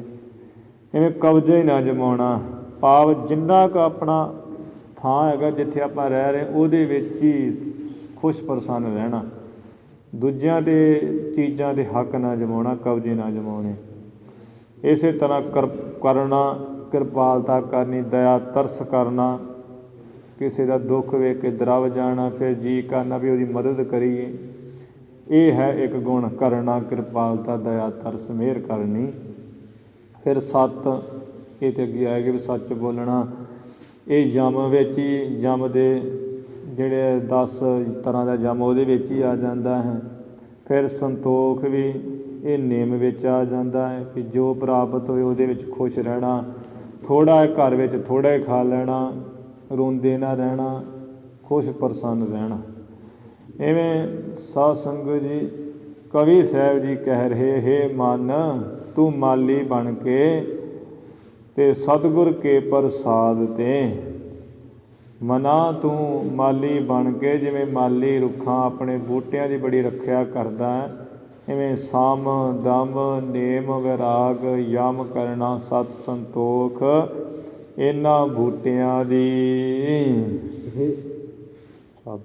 ਸਤਿਗੁਰ ਕੇ ਪ੍ਰਸਾਦ ਤੇ, ਸਤਿਗੁਰੂ ਦੀ ਕਿਰਪਾ ਦੇ ਨਾਲ ਮਨ ਮਾਲੀ ਪੋਖ। ਸਤਿਗੁਰ ਦੀ ਕਿਰਪਾ ਨਾਲ ਇਹ ਜਿਹੜੇ ਉੱਪਰ ਦੱਸੇ ਨਾ ਗੁਣ, ਸ਼ੁਭ ਗੁਣ, ਤੇ ਮਨਾ ਤੂੰ ਮਾਲੀ ਬਣ ਕੇ ਸ਼ੁਭ ਗੁਣਾਂ ਦੀ ਜਿਹੜੀ ਸਰੀਰ ਰੂਪੀ ਧਰਤੀ ਹੈ, ਸਰੀਰ ਰੂਪੀ ਧਰਤੀ ਵਿੱਚ ਸ਼ੁਭ ਗੁਣਾਂ ਰੂਪੀ ਬੂਟੇ ਹੁੰਦੇ ਆ, ਇਹਨਾਂ ਦੀ ਪਾਲਣਾ ਕਰ ਜਿਵੇਂ ਮਾਲੀ ਕਰਦਾ ਹੈ। ਕਰ ਕਿਵੇਂ? ਆਪਣੇ ਆਪ ਨਹੀਂ, ਸਤਿਗੁਰ ਦੀ ਕਿਰਪਾ ਨਾਲ। ਭਾਵ ਮਨਾ ਸਤਿਗੁਰੂ ਵਾਲਾ ਹੋ, ਮਨ ਤੂੰ ਮਤ ਗੁਮਾਨ ਕਰਹੋ, ਕਰਹਿ ਜੇ ਹੋ ਕਿਛ ਜਾਣਦਾ, ਗੁਰਮੁਖ ਨਿਮਾਣਾ ਹੋਏ ਰਹੋ। ਗੁਰਮੁਖ ਬਣ ਮਨਾ, ਗੁਰਮੁਖ ਬਣ ਕੇ, ਮਾਲੀ ਬਣ ਕੇ ਗੁਰੂ ਦੀ ਕਿਰਪਾ ਨਾਲ ਇਹਨਾਂ ਸ਼ੁਭ ਗੁਣਾਂ ਦੀ ਪਾਲਣਾ ਕਰ। ਚੌਪਈ ਸ੍ਰੀ ਗੁਰ ਕੇ ਰਖੀ ਕਾਜ ਕਰਾਵਹ। ਜਿਵੇਂ ਕਵੀ ਸਾਹਿਬ ਜੀ ਮੰਗਲ ਵੀ ਉਹੋ ਜਿਹਾ ਕਰਦੇ ਆ, ਜਿਹੋ ਜਿਹਾ ਪ੍ਰਸੰਗ ਹੁੰਦਾ ਉਹਦੇ ਨਾਲ ਹੀ ਪ੍ਰਕਰਨ ਜੋੜ ਕੇ ਕਰਦੇ ਆ। ਹੁਣ ਕਵੀ ਸਾਹਿਬ ਜੀ ਕਥਾ ਲਿਖ ਰਹੇ ਹੈ ਕਿ ਸ੍ਰੀ ਗੁਰੂ ਨਾਨਕ ਦੇਵ ਮਹਾਰਾਜ ਜੀ ਜਿਹੜਾ ਖੇਤੀ ਦਾ ਕੰਮ ਹੈ ਬੜਾ ਵੱਧ ਚੜ੍ਹ ਕੇ ਸਿੱਖ ਸੇਵਕਾਂ ਪਾਸੋਂ ਕਰਾਉਂਦੇ ਹੈ। ਕਰਤਾਰਪੁਰ ਸਾਹਿਬ ਅਨੇਕ ਸਿੱਖ ਮਿਲ ਕਾਰ ਕਮਾਵਹ। ਅਨੇਕਾਂ ਹੀ ਸਿੱਖ ਜਿਹੜੇ ਆ ਮਿਲ ਕਰਕੇ ਗੁਰੂ ਕੀ ਸੇਵਾ ਕਮਾਉਂਦੇ। ਯਾਦ ਰਹੇ ਕਿ ਜੋ ਗੁਰੂ ਮਹਾਰਾਜ ਨੇ ਖੇਤੀ ਕਰਵਾਈ ਹੈ, ਇਤਿਹਾਸ 'ਚ ਪਿੱਛੇ ਵੀ ਲੰਘ ਗਿਆ ਅਤੇ ਅੱਗੇ ਵੀ ਆ ਰਿਹਾ ਅਤੇ ਅੱਗੇ ਵੀ ਆ ਹੀ ਜਾਏਗਾ। ਹੋਰ ਹੈ ਮਹਾਰਾਜ ਜੀ ਨੇ ਜੋ ਖੇਤਾਂ ਵਿੱਚ ਸਿੱਖਾਂ ਪਾਸੋਂ ਖੇਤੀ ਕਰਵਾਈ, ਕਾਹਦੇ ਵਾਸਤੇ ਕਰਾਈ ਹੈ? ਕਿਉਂਕਿ ਸ੍ਰੀ ਕਰਤਾਰਪੁਰ ਸਾਹਿਬ ਲੰਗਰ ਬਹੁਤ ਚੱਲ ਰਿਹਾ ਸੀ ਭਾਰੀ, ਅਤੇ ਸਿੱਖ ਸੇਵਕ ਜਿਵੇਂ ਕਾਰ ਸੇਵਾ ਵਿੱਚ ਜਾ ਕੇ ਕਰੀਦੀ ਨਾ ਸੇਵਾ, ਉੱਥੇ ਖੇਤਾਂ ਵਿੱਚ ਵੀ ਸਿੱਖ ਆਣ ਕੇ ਸੇਵਾ ਕਰ ਰਹੇ ਹੈ। ਅਤੇ ਜਿਹੜਾ ਅਨਾਜ ਹੁੰਦਾ ਹੈ, ਜਿੰਨਾ ਵੀ ਫਸਲ ਨਿਕਲਦੀ, ਉਹਦੇ ਧਰਮਸ਼ਾਲਾ ਵਿੱਚ ਮਕਾਨ ਬਣਾਏ ਉਹ ਭਰੀ ਜਾਂਦੇ ਹੈ, ਉਹਦਾ ਹੀ ਲੰਗਰ ਚੱਲ ਰਿਹਾ। ਇਹ ਕੋਈ ਗੁਰੂ ਜੀ ਨੇ ਕੋਈ ਦੁਨਿਆਵੀ ਕੰਮਾਂ ਵਾਸਤੇ ਜਾਂ ਆਪਣੇ ਘਰ ਦੀ ਬਹੁਤਾ ਵਡਿਆਈ ਕਰਨ ਵਾਸਤੇ ਨਹੀਂ ਖੇਤੀ ਕੀਤੀ ਹੈ। ਇਹ ਸਭ ਦਾ ਹੀ ਕਿਉਂਕਿ ਕਹਿਣ ਦਾ ਸਿਧਾਂਤ ਹੁੰਦਾ, ਜਿਹੜੇ 3 ਲਿਖੇ ਵਾਕ ਵੀ ਨਾਮ ਜਪੋ, ਕਿਰਤ ਕਰੋ, ਵੰਡ ਛਕੋ, ਉਹਨੂੰ ਅੱਜ ਕੱਲ੍ਹ ਦੇ ਵਿਦਵਾਨਾਂ ਨੇ ਉਲਟਾ ਕਰਕੇ ਲਿਖ ਦਿੱਤਾ, ਕਿਰਤ ਕਰੋ, ਨਾਮ ਜਪੋ, ਵੰਡ ਛਕੋ। ਅਤੇ ਉੱਥੋਂ ਪੜ੍ਹ ਕੇ ਹੀ ਸਾਰੇ ਲੋਕ ਕਹਿ ਦਿੰਦੇ ਹੈ ਨਹੀਂ ਵੀ ਮਹਾਰਾਜ ਨੇ ਕਿਹਾ ਕਿਰਤ ਕਰੋ, ਨਾਮ ਜਪੋ, ਵੰਡ ਛਕੋ। ਠੀਕ ਹੈ, ਕਿਰਤ ਤਾਂ ਆਪਾਂ ਕਰਨੀ ਪੇਟ ਪਾਲਣ ਵਾਸਤੇ ਜ਼ਰੂਰੀ ਹੈ, ਇਹਦੇ ਵਿੱਚ ਕੋਈ ਦੋ ਰਾਏ ਨਹੀਂ, ਨਾ ਕੋਈ ਮਨਾਹੀ ਹੈ, ਨਾ ਕੋਈ ਹਟ ਹੀ ਸਕਦਾ, ਨਾ ਆਪਾਂ ਰੋਕਦੇ। ਪਰ ਨਾਮ ਜਪੋ ਪਹਿਲਾਂ ਹੈ। ਜਿਹੜਾ ਮਨੁੱਖ ਅੰਮ੍ਰਿਤ ਵੇਲੇ ਉੱਠਿਆ ਹੈ ਸਾਧ ਸੰਗਤ ਜੀ, ਉਹ ਪਹਿਲਾਂ ਨਾਮ ਜਪੇਗਾ ਕਿ ਕਿਰਤ ਕਰੇਗਾ? ਗੁਰੂ ਦੇ ਕਹਿੰਦੇ ਚਾਲਾਂਗੇ ਉਠ ਨਾਮ ਜਪ, ਨਿਸਬਾਸਰ ਆਰਾਧ। ਗੁਰ ਸਤਿਗੁਰ ਕਾ ਜੋ ਸਿੱਖ ਅਖਾਏ, ਸੋ ਭਲ ਕੇ ਉਠ ਹਰ ਨਾਮ ਧਿਆਵੈ। ਗੁਰੂ ਮਹਾਰਾਜ ਤੇ ਇਹ ਕਹਿ ਰਹੇ ਇੱਕ ਵੀ ਤੁਕ ਤੁਸੀਂ ਕੱਢ ਕੇ ਨਹੀਂ ਸ੍ਰੀ ਗੁਰੂ ਗ੍ਰੰਥ ਸਾਹਿਬ ਜੀ ਦਿਖਾ ਸਕਦੇ ਜਿੱਥੇ ਲਿਖਿਆ ਵੀ ਪਹਿਲਾਂ ਕੰਮ ਨੂੰ ਹੱਥ ਪਾ ਤੇ ਬਾਅਦ 'ਚ ਨਾਮ ਜਪੀ। ਉੱਥੇ ਉਲਟਾ ਕਰਕੇ ਕੀਤਾ ਵੀ ਕਿਰਤ ਕਰੋ ਨਾਮ ਜਪੋ। ਲੋਕ ਉਹ ਸਿਧਾਂਤ ਨੂੰ ਫੜਿਆ ਕਹਿੰਦੇ ਜੀ ਕਿਰਤ ਪਹਿਲਾਂ ਮਹਾਰਾਜ ਨੇ ਕਿਹਾ ਨਾਮ ਬਾਅਦ ਵਿੱਚ ਗਿਆ। ਉਹ ਕਿਹਾ ਨਹੀਂ ਭਾਈ, ਤੁਸੀਂ ਆਪ ਹੀ ਕੀਤਾ ਹੈ। ਅੰਮ੍ਰਿਤ ਵੇਲੇ ਉੱਠਣਾ ਹੈ। ਜਿੰਨਾ ਵੀ ਇਤਿਹਾਸ ਆ ਇਹ ਗੁਰੂ ਨੇ ਸਿੱਖਿਆ ਦਿੱਤੀ ਹੈ ਭਾਈ, ਪਹਿਲ ਰਾਤ ਰਹਿੰਦਿਆਂ ਉੱਠਣਾ ਹੈ। ਉੱਠਦਿਆਂ ਸਾਰੀ ਸੋਚਾ ਚਾਰ ਕਰਕੇ ਸਰੀਰ ਦੀ ਪਵਿੱਤਰਤਾ ਕਰਕੇ ਤੇ ਨਾਮ ਅਭਿਆਸ ਕਰਨਾ। ਫਿਰ ਦਿਨ ਚੜ੍ਹੇ ਕਿਰਤ ਆਪਣੀ ਦੇ ਕਰਨ ਚੱਲ ਜਾਣਾ ਹੈ। ਉਹ ਕਿਰਤ ਕਰਕੇ ਦਸਾਂ ਨੌਆਂ ਦੀ ਧਰਮ ਦੀ ਕਿਰਤ ਕਰਨੀ ਹੈ, ਠੱਗੀ ਦੀ ਨਹੀਂ ਕਰਨੀ, ਵੱਢਣੇ ਨਹੀਂ ਹੈ ਪੈਸੇ। ਫਿਰ ਉਸ ਕਮਾਈ ਦੇ ਵਿੱਚੋਂ ਵੰਡ ਕੇ ਛਕਣਾ, ਸਾਧੂ ਸੰਤਾਂ ਦੀ ਸੇਵਾ ਵੀ ਕਰਨੀ ਹੈ। ਇਹ ਗੁਰੂ ਜੀ ਨੇ ਸਿਧਾਂਤ ਦਿੱਤੇ ਹੈ। ਅਤੇ ਨਾ ਤਾਂ ਅਸੀਂ ਵੰਡ ਕੇ ਛਕਣ ਵਾਲਿਆਂ 'ਚ ਹੀ ਹਾਂ ਅਤੇ ਨਾ ਹੀ ਦਸਾਂ ਨੌਆਂ ਦੀ ਕਿਰਤ ਕਰਨ ਵਾਲੇ ਹੀ ਹਾਂ ਪੂਰੀ ਮੁਕੰਮਲ ਤੌਰ 'ਤੇ। ਅਤੇ ਨਾਮ ਤਾਂ ਅਸੀਂ ਬਿਲਕੁਲ ਨਹੀਂ ਜਪਣਾ ਹੈ। ਅਤੇ ਆਪਣੀ ਗੱਲ ਜ਼ਰੂਰ ਰੱਖੀ ਹੈ। ਗੁਰੂ ਸਾਹਿਬ ਜੀ ਦਾ ਜਿਹੜਾ ਸਿਧਾਂਤ ਹੈ ਉਹ ਤਾਂ ਇਤਿਹਾਸ ਸੁਣੀਏ, ਲਗਾਤਾਰ ਇਤਿਹਾਸ ਸੁਣੀਏ, ਗੁਰੂ ਗ੍ਰੰਥ ਸਾਹਿਬ ਜੀ ਦੀ ਕਥਾ ਸੁਣੀਏ, ਧਰਮ ਗ੍ਰੰਥ ਪੜ੍ਹੀਏ, ਫਿਰ ਜਾ ਕੇ ਪਤਾ ਲੱਗਦਾ। ਐਵੇਂ ਆਪਣੇ ਆਪ ਇੱਕ ਦੋ ਗੱਲਾਂ ਸੁਣ ਲੀਆਂ ਜਾਂ ਆ ਗਏ ਅਤੇ ਚੱਲ ਗਏ, ਇਵੇਂ ਨਹੀਂ ਕੁਝ ਵੀ ਪਤਾ ਲੱਗਦਾ। ਇਵੇਂ ਗੁਰੂ ਮਹਾਰਾਜ ਜੀ ਹੁਣ ਇਤਿਹਾਸ 'ਚ ਇੱਥੇ ਅੱਗੇ ਤੁਕਾਂ ਆਈ ਜਾਣੀਆਂ ਵੀ ਖੇਤੀ ਮਹਾਰਾਜ ਖੇਤੀ ਦਾ ਕੰਮ ਕਰਾਉਂਦੇ ਹੈ। ਬੇਅੰਤ ਸਿੱਖ ਜਿਹੜੇ ਮਿਲ ਕਰਕੇ ਕਾਰ ਸੇਵਾ ਕਮਾਉਂਦੇ ਹੈ ਖੇਤਾਂ ਵਿੱਚ। ਹੋਵੈ ਅੰਨ ਅਤੋਟ ਕਿਦਾਰਾ, ਜਿਸ ਕਰਕੇ ਖੇਤਾਂ ਵਿੱਚ ਜਿਹੜਾ ਅੰਨ ਅਨਾਜ ਹੈ ਟੋਟੇ ਤੋਂ ਰਹਿਤ ਬੇਅੰਤੀ ਹੁੰਦਾ ਹੈ। ਖਲਵਾਰੇ ਬਹੁ ਲਗਹਿ ਅਪਾਰਾ, ਜਦੋਂ ਪੱਕ ਜਾਂਦਾ ਹੈ ਅਨਾਜ ਕਣਕ ਆਦਿਕ, ਫਿਰ ਬੇਅੰਤ ਜਿਹੜੇ ਆ ਸਾਧ ਸੰਗਤ ਜਿਹਨਾਂ ਦੇ ਖਲਵਾੜੇ ਲੱਗ ਜਾਂਦੇ ਆ। ਖਲਵਾੜੇ ਕਹਿੰਦਾ ਢੇਰ ਨੂੰ, ਪਿੜ ਦੀ ਵਲਗਣ, ਜਿੱਥੇ ਵਲਗਣ ਵੜੀ ਜਾਂਦੀ ਹੈ। ਇਹ ਖਲਵਾੜਾ ਉਹ ਥਾਂ ਹੈ ਜਿੱਥੇ ਕਣਕ ਜਿਹੜੀ ਹੈ ਵੱਢ ਕੇ, ਜਿਹੜੀ ਪੱਕੀ ਹੋਈ ਕਣਕ ਵੱਢ ਕੇ ਅਤੇ ਸੁੱਟੀ ਜਾਂਦੀ ਜਿਸ ਥਾਂ 'ਤੇ ਉਹਨੂੰ ਕਹਿੰਦਾ ਖਲਵਾੜਾ। ਪਹਿਲਾਂ ਤਾਂ ਇਵੇਂ ਸੀ ਵੀ ਢੇਰ ਲੱਗ ਜਾਂਦਾ ਹੁੰਦਾ ਸੀ, ਲਾ ਦੇਣਾ। ਫਿਰ ਉਹ ਇਕੱਠਿਆਂ ਕਰਕੇ ਉਹ ਵਲਗਣ ਜੀ ਵਲੀ ਹੋਣੀ ਅਤੇ ਛਾਪੇ ਜਿਹੇ ਨਾਲ ਉਹ ਪਹਿਲਾਂ ਸੁੱਕਦੇ ਰਹਿਣੇ ਹੋਰ ਦਾਣੇ, ਫਿਰ ਹੇਠ ਉੱਪਰ ਕਰਕੇ ਹਿਲਾ ਕੇ ਅਤੇ ਦਾਣੇ ਗਾਉਣੇ, ਦਾਣੇ ਕੱਢਣੇ। ਸਿੱਧਾ ਜਿਹਾ ਮਤਲਬ ਵੀ ਜਿੱਥੇ ਦਾਣੇ ਗਾਉਣ ਲਈ ਕਣਕ ਵੱਢ ਕੇ ਸੁੱਟੀ ਜਾਂਦੀ ਉਹਨੂੰ ਕਹਿੰਦਾ ਖਲਵਾੜਾ। ਅੱਜ ਕੱਲ੍ਹ ਤਾਂ ਉਹ ਪੰਡਾਂ ਜਿਹੀਆਂ ਬੰਨ੍ਹ ਲਈ ਦੀਆਂ, ਜਿੱਥੇ ਕੋਈ ਆ ਹੜੰਬਾ ਮਸ਼ੀਨ ਲਾਉਣੀ ਹੁੰਦੀ ਉੱਥੇ ਪੰਡਾਂ ਚੁੱਕ ਕੇ ਲਈ ਜਾਂਦੇ ਆ। ਅਤੇ ਜਾਂ ਜਿਹੜਾ ਕੰਪੈਨ ਆਦਿ ਰਾਹੀਂ ਕਢਾ ਲੈਂਦੇ ਆ।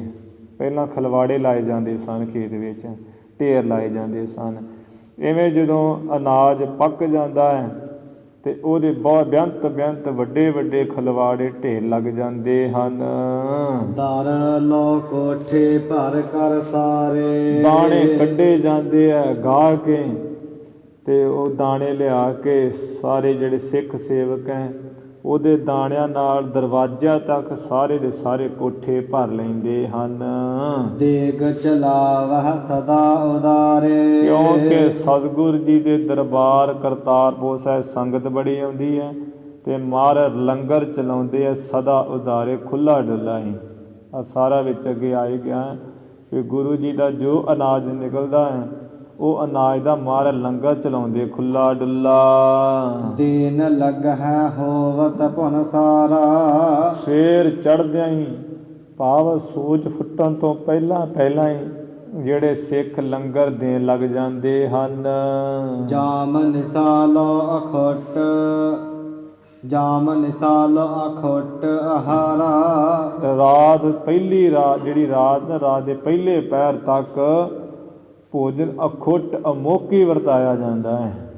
ਭਾਵ 9-10 ਵਜੇ ਤੱਕ ਖੁੱਲ੍ਹਾ ਡੁੱਲਾ ਲੰਗਰ ਚੱਲੀ ਜਾਂਦਾ ਹੈ। ਦੂਰ ਦੇਸ ਤੇ ਨਰ ਮਿਲ ਬ੍ਰਿੰਦਾ, ਇੱਧਰ ਗੁਰੂ ਕੀਆਂ ਸੰਗਤਾਂ ਵੀ ਦੂਰ ਦੇਸ਼ਾਂ ਤੋਂ ਬੇਅੰਤ ਜੱਥਿਆਂ ਦੇ ਜੱਥੇ ਬਣਾ ਕੇ ਮਿਲ ਕੇ ਆਉਂਦੇ ਹੈ। ਆਵਹਿ ਦਰਸ ਕਰਹਿ ਸੁਖ ਕੰਦਾ, ਸੁੱਖਾਂ ਦੇ ਜੋ ਬੱਦਲ ਹੈ ਗੁਰੂ ਨਾਨਕ ਸਾਹਿਬ ਜੀ ਜੋ ਸੁੱਖਾਂ ਦੇ ਮੁੱਢ ਹੈ, ਸੁੱਖਾਂ ਦੇ ਦਾਤੇ ਹੈ, ਐਸੇ ਸਤਿਗੁਰੂ ਜੀ ਦਾ ਆਣ ਆਣ ਕੇ ਦਰਸ਼ਨ ਕਰਦੀਆਂ ਸੰਗਤਾਂ। ਬ੍ਰਹਮਚਾਰੀ ਜੇ ਬਿਰਾਗੀ ਗਿਆਨੀ, ਬ੍ਰਹਮਚਾਰੀ ਜਿਨ੍ਹਾਂ ਨੇ 8 ਪ੍ਰਕਾਰ ਦੇ ਕਾਮ ਨੂੰ ਦੂਰ ਕੀਤਾ ਹੋਇਆ, ਕੰਟਰੋਲ ਵਿੱਚ ਕੀਤਾ ਹੋਇਆ ਹੈ, ਅਤੇ ਵਿੱਦਿਆ ਪੜ੍ਹਦੇ ਐਸੇ ਬ੍ਰਹਮਚਾਰੀ। ਫਿਰ ਬੈਰਾਗੀ ਜਿਹੜੇ ਉਪਰਾਮ ਰਹਿੰਦੇ ਸੰਸਾਰ ਤੋਂ, ਪਰਮੇਸ਼ਰ ਵੱਲ ਜਿਨ੍ਹਾਂ ਨੇ ਬਿਰਤੀ ਲਾਈ ਹੋਈ ਹੈ, ਪਦਾਰਥਾਂ ਨੂੰ ਨਾਸਵਾਨ ਮੰਨਿਆ, ਐਸੇ ਬੈਰਾਗੀ। ਫਿਰ ਗਿਆਨੀ ਲੋਕ ਤਪੀ ਅਤੀਤ ਦਿਗੰਬਰ ਧਿਆਨੀ, ਸਰੀਰ ਨੂੰ ਤਪਾ ਕੇ, ਸਰੀਰ ਨੂੰ ਤੰਗ ਕਰਕੇ ਤਪ ਕਰਨ ਵਾਲੇ ਤਪੀ ਤਪੀਸਰ। ਅਤੀਤ ਜੋ ਤਿੰਨਾਂ ਗੁਣਾਂ ਤੋਂ ਰਹਿਤ ਹੈ, ਰਜੋ ਗੁਣ, ਤਮੋ ਗੁਣ, ਸਤੋ ਗੁਣ, ਭਾਵ ਰੱਬ ਦੇ ਪ੍ਰੇਮ ਵਿੱਚ ਰੰਗੇ ਹੋਏ ਦੀਵਾਨੇ ਮਸਤਾਨੇ ਸਾਧੂ। ਅਤੀਤ ਜਿਹੜੇ ਫਕਰ ਫਕੀਰ ਦਰਵੇਸ਼ ਹੈ, ਉਹ ਵੀ ਦਿਗੰਬਰ। ਦਿਗ ਕਹੀਦਾ ਹੈ ਦਿਸ਼ਾ ਨੂੰ, ਜਿਨ੍ਹਾਂ ਨੇ ਦਿਸ਼ਾ ਨੂੰ ਕੱਪੜੇ ਬਣਾਇਆ ਹੋਇਆ, ਭਾਵ ਨਾਂਗੇ ਸਾਧੂ। ਧਿਆਨ ਲਾਉਣ ਵਾਲੇ ਧਿਆਨੀ ਵੀ। ਜੋਗੀ ਪੰਡਤ ਬਹੁ ਸੰਨਿਆਸੀ, ਯੋਗਾ ਅਭਿਆਸ ਕਰਨ ਵਾਲੇ ਜੋਗੀ। ਕੰਨ ਪਾਟੇ, ਕੰਨ ਨੂੰ ਪੜਵਾ ਕੇ ਮੁੰਦਰਾ ਪਾਉਣ ਵਾਲੇ, ਡੰਡੀ ਤਰਦੰਡੀ ਰੱਖ ਕੇ, ਠੂਠਾ ਹੱਥ ਵਿੱਚ ਰੱਖ ਕੇ ਘਰਾਂ ਘਰਾਂ ਵਿੱਚੋਂ ਮੰਗਣ ਵਾਲੇ ਜੋਗੀ ਲੋਕ ਵੀ। ਪੰਡਿਤ ਪੜ੍ਹੇ ਲਿਖੇ ਵਿਦਵਾਨ, ਦੱਤਾਤਰੇय ਦੇ ਪੈਰੋਕਾਰ ਸੰਨਿਆਸੀ ਤਿਆਗੀ। ਹਿੰਦ ਤੁਰਕ ਆਵਹਿ ਗੁਰ ਪਾਸੀ, ਗੱਲ ਕੀ ਕੋਈ ਹਿੰਦੂ ਹੋਵੇ ਫਕੀਰ ਪੀਰ, ਜਾਂ ਕੋਈ ਆਮ ਇਨਸਾਨ, ਜਾਂ ਕੋਈ ਤੁਰਕਾਂ 'ਚੋਂ ਪੀਰ ਔਲੀਆ ਦਰਵੇਸ਼, ਸਾਰੇ ਗੁਰੂ ਪਾਸ ਕਰਤਾਰਪੁਰ ਸਾਹਿਬ ਦਰਸ਼ਨਾਂ ਨੂੰ ਆਉਂਦੇ ਹੈ। ਰਾਏ ਰੰਕ ਜੋ ਧਰ ਅਬਲਾਖਾ, ਰਾਜਾ ਹੋਵੇ ਕੰਗਾਲ ਹੋਵੇ, ਜੋ ਵੀ ਇੱਛਾ ਧਾਰ ਕੇ ਆਉਂਦਾ ਹੈ। ਦਰਸ਼ਨ ਕਰਹਿ ਸੋ ਪੂਰਹਿ ਕਾਂਖਾ, ਗੁਰੂ ਕੇ ਦਰਸ਼ਨ ਕਰਦਾ ਜਿਸ ਕਰਕੇ ਉਹਦੀ ਮੁਰਾਦ, ਕਾਂਖਾ, ਇੱਛਾ, ਚਾਹਨਾ, ਖਾਹਿਸ਼ ਪੂਰੀ ਹੋ ਜਾਂਦੀ ਹੈ, ਪੂਰੀ ਕਰਦੇ ਸਤਿਗੁਰੂ ਜੀ। ਦੇਹ ਉਬਾਇ ਨ ਲਹਿ ਸੋ ਨਾਹੀ, ਆਣ ਆਣ ਕੇ ਭੇਟਾਂ ਦਿੰਦੇ ਹੈ, ਕੋਈ ਪੈਸੇ, ਕੋਈ ਰੁਮਾਲੇ ਇਤਿਆਦਿਕ, ਗੁਰੂ ਜੀ ਦੇ ਸੋਹਣੇ ਵਸਤਰ, ਮਹਾਰਾਜ ਵਾਸਤੇ ਮਠਿਆਈਆਂ, ਫਲ, ਭੇਟਾਂ ਦਿੰਦੇ ਹੈ, ਪਰ ਮਹਾਰਾਜ ਦੀ ਮੌਜ ਸਤਿਗੁਰੂ ਜੀ ਲੈਂਦੇ ਨਹੀਂ ਹਨ ਭੇਟਾਵਾਂ। ਕੀਰਤ ਪਸਰੀ ਸਭ ਭਵ ਮਾਹੀ, ਇਸ ਕਰਕੇ ਸਾਰੇ ਸੰਸਾਰ ਵਿੱਚ ਹੀ ਮਹਾਰਾਜ ਦੀ ਬੜੀ ਕੀਰਤੀ ਵਡਿਆਈ ਮਹਿਮਾ ਉਸਤਤ ਫੈਲੀ ਹੈ, ਫੈਲ ਰਹੀ ਹੈ ਵੀ ਧੰਨ ਹਨ ਮਹਾਰਾਜ।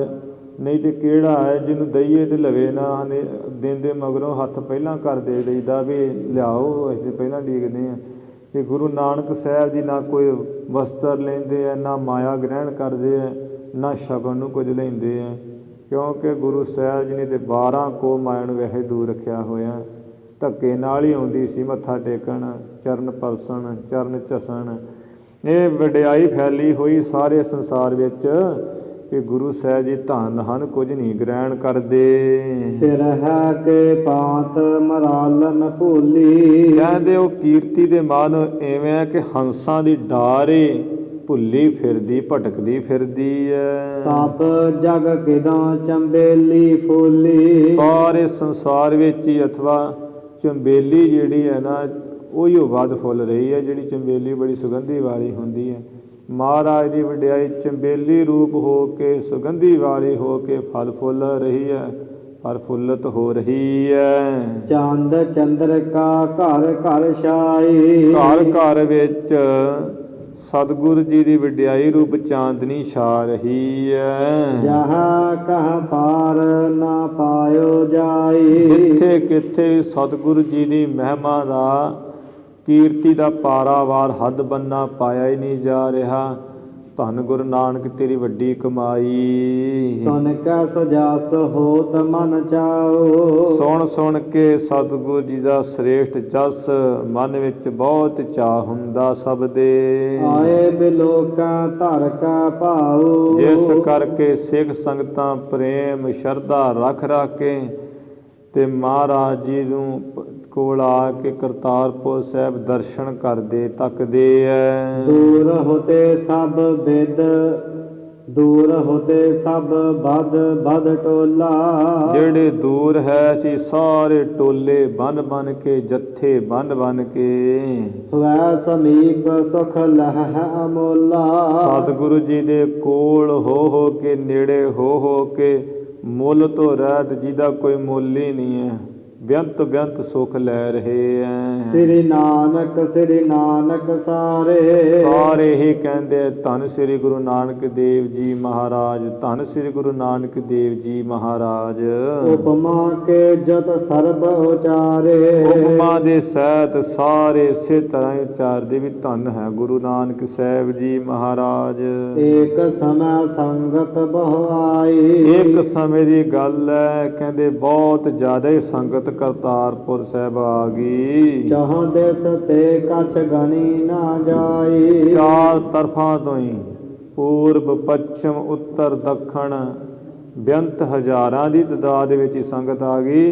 ਕਛ ਗਣੀ ਨਾ ਜਾਈ, ਕਹਿੰਦੇ ਕੋਈ ਗਿਣਤੀ ਕੀਤੀ ਨਹੀਂ ਸੀ ਜਾਂਦੀ ਵੀ ਕਿੰਨੇ ਕੁ ਆ ਗਏ ਐ। ਕਈ ਹਜ਼ਾਰ ਨਗਰ ਕਰਤਾਰਾ।